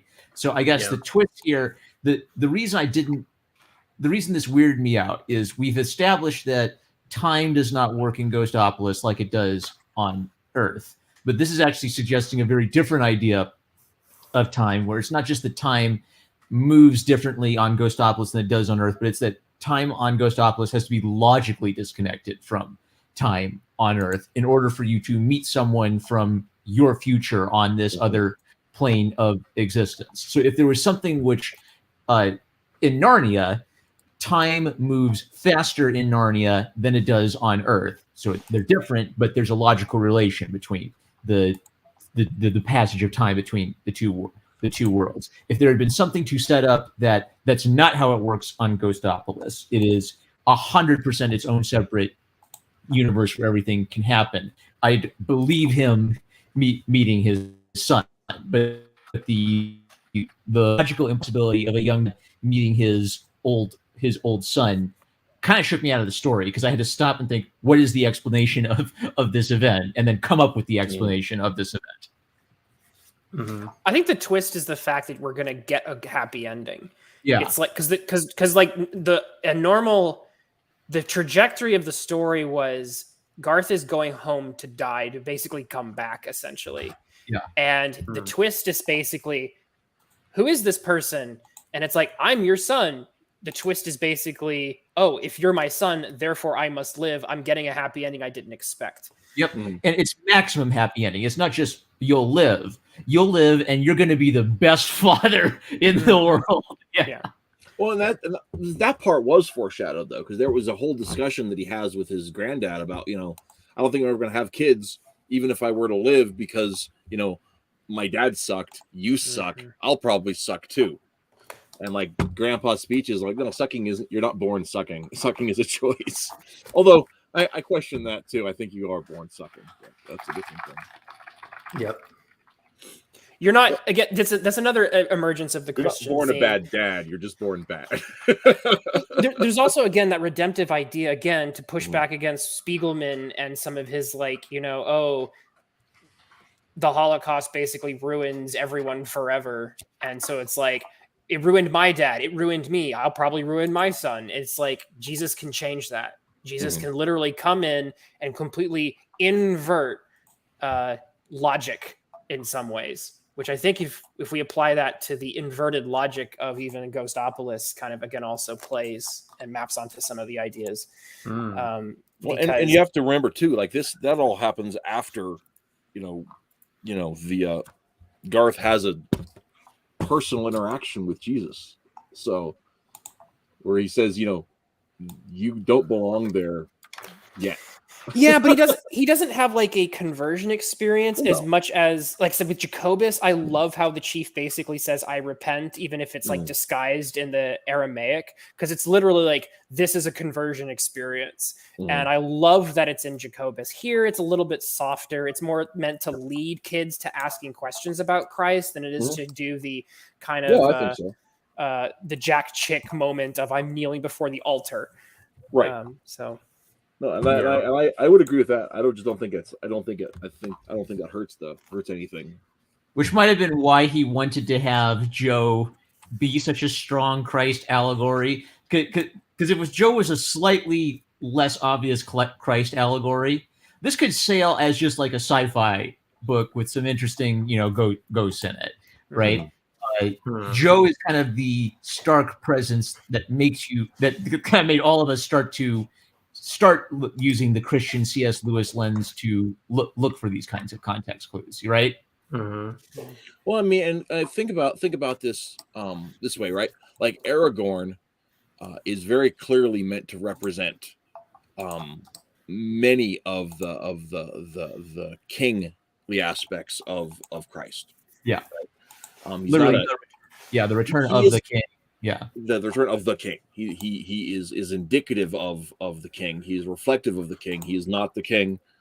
He is like the priest garments in that way as a character. But tons of people are like, no, Tolkien was trying to talk about how awesome paganism is. Like, you're just like, okay. If any of you guys out there in the internet happen by this stream and have ever thought that you aren't well read enough to understand Lord of the Rings, stop. Go read other books. Check out the Leviticus. Check out the Gospel of John, and get back to me. I'm pretty sure Tolkien did push against people interpreting things allegorically, but I wouldn't flip the other way and say it's not to be an allegory. It's to be it's types. It's literary symbolism that is not one-to-one. As much as he loved myth, I don't think he'd be happy if someone said, "Hey, Tolkien, I read your work, and I'm totally going to go worship Thor now." I don't think he'd be like on board with that. And there's a great. You can watch it on YouTube, and it's a contemporary documentary, and there's a whole bunch of 1960s Marxists who are basically doing readings of Tolkien, and it's kind of funny to see how they take it, whereas Tolkien just goes outside and says, "Gosh darn, I love this tree." Yeah. Tolkien's anti-allegory essay, by the way, I think he wrote that later in life, like years after the initial publication of Lord of the Rings. So that essay, they put that before all the modern editions of Lord of the Rings. So we all get this really stark statement from Tolkien saying, "I do not like allegory." But he wrote Leaf by Niggle, and Leaf by Niggle is deliberately supposed to be an allegory. So I think that Tolkien's it's more like Tolkien's relationship status with allegory on Facebook is it's complicated. Yeah, well, it's because Tolkien. This is the thing: is Tolkien was trying to tell a myth, right? A myth is bigger than an allegory, right? It's different than an allegory. I in the documentary, it started even simpler than that.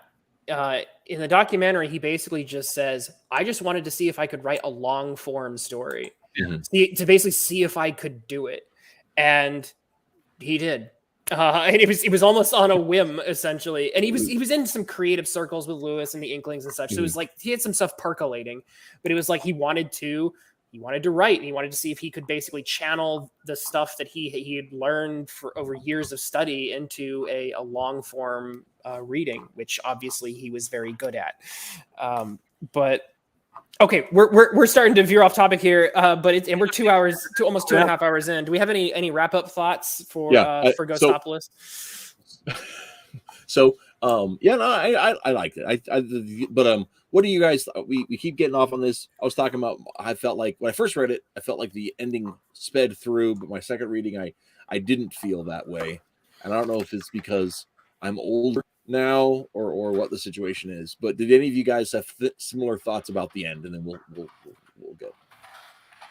Fun, less mythic, more normie,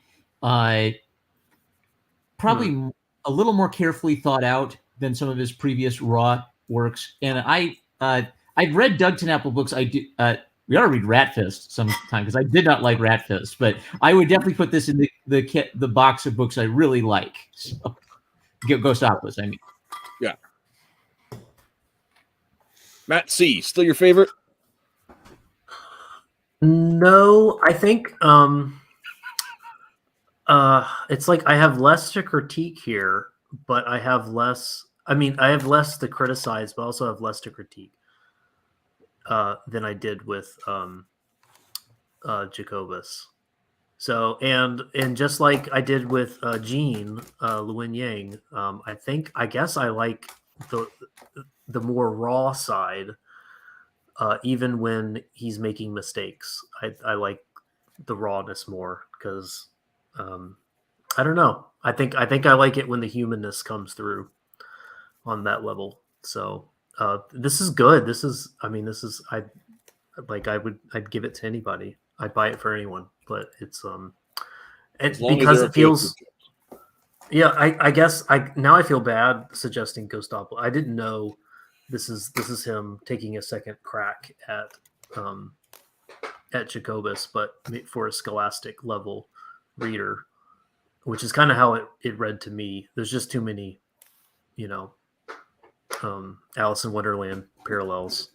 So I don't know. Yeah, it was great. It was fine. It was a lot of good art. I learned a lot from the hands.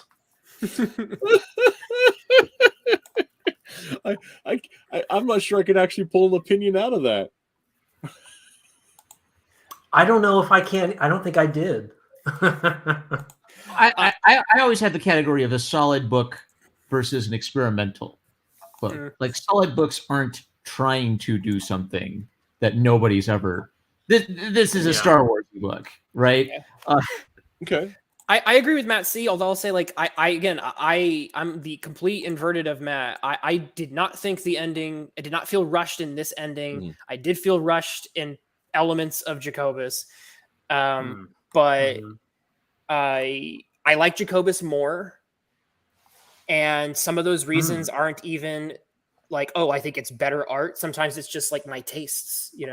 I love the things that are happening in Jacobus with the sort of quasi-dystopianism and such, the sort of like channeling of like teenage rebellion into being like having cool supernatural powers. It's more of a teenager story than I guess a tweenager story, and I think I just resonate with that more. Although I think also I like Tommysaurus Rex more than Ghostopolis because it's got a freaking T-Rex in it, and I love dinosaurs. So like sometimes you just love something for a very shallow reason. It's just your taste, and so. I kind of agree with Matt C, though, that there's things in Jacobus on the rereads that even if I feel like it's raw and even a little more experimental and even crude in some places, there's still things that are being done. Its moments of weakness are far outshone more by the strengths of what it can do. Whereas with Ghostopolis, you get more of an even experience. And from beginning to end, there isn't these moments of like, oh, that scene was weird, or that thing doesn't fit, or this part's clunky, which is what I think happened in Jacobus. Here, it's very much an even-keeled experience. But because it's so even-keeled, there aren't as much of the, oh my gosh, this part might be clunky in Jacobus, but this thing here reaches heights of just amazingness. So Jacobus still wins it for me. Yeah, I think still a good work. I'd give it to people, definitely. Yeah, I think Jacobus is a more, I think it's more personal, and I don't necessarily mean that in terms of the like the creator. And I know Doug considers it to be one of his best works, but what I mean is it has more to say about a person than Ghostopolis does. Mm-hmm. Although I think the things that Ghostopolis has to say about the persons are still strong. I think it's I think a lot of it has to do of the audience that it's written for, and I think so. I think that's a big part of it. I liked it a lot more my second reading than the first, though. I thought maybe part of it is maybe I caught the jokes better, I actively laughed out loud many times through the book, and the idea about I liked Frank's another one of the themes, in addition to the concept of redemption that's present in the work, is that of acceptance, of actually accepting what things are, and how that relates to forgiveness, and how that relates to duty, and how that relates to all that stuff. And so I thought that was something that I really appreciated too. So, but yeah, I liked it. So, next time on the Mattriarchy, we are doing something. I don't know what, but I have some ideas, and so maybe you'll get a thumbnail sometime this weekend.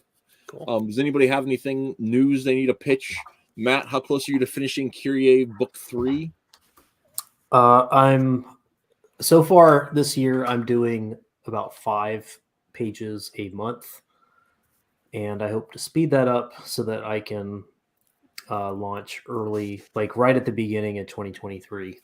I'm trying to do all, like the next 7 months is just production, so I can get a mostly or completely done book ready for you guys in the beginning of next year.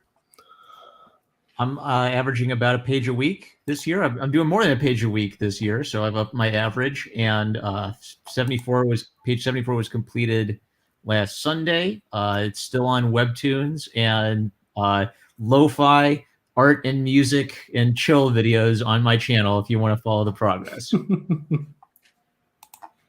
Also, if you want to watch even more review content of Ghostopolis, Marm, you did a review of this on your channel as well, right? Yes, I did a pre-stream review. I have to get all my tangents out first so I can resist the temptation to go on some completely random tangent in the stream. So I think that's how I'll do it. We'll leave that to me, I guess. Good idea. And me. So, and Twitless, of course, you're still making doing a thing. Yeah, check out Adventures of Mega Girl again any day now. Issue 2 should hit, and I'm trying to wrap up issue 3, and I'm getting artwork for issue 4. So it's coming. And I believe that I have all those links in the description as well for folks. Also, check out superschool.com for superhero comedy. Yeah, We're doing a college arc right now. It's pretty funny. Ooh, I still got to catch up. I'm really terrible at catching up on things. Don't worry, that's all. There's only so many hours in the day. We're all so busy. Okay, so I think that's it for the show. Oh, hey, we didn't even use any of the theme music this week, and this is the last week for the background music.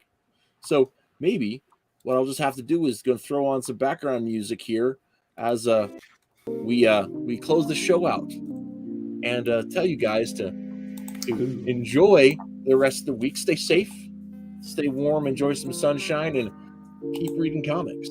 I'm going to go back to it. Bye, everybody. Peace.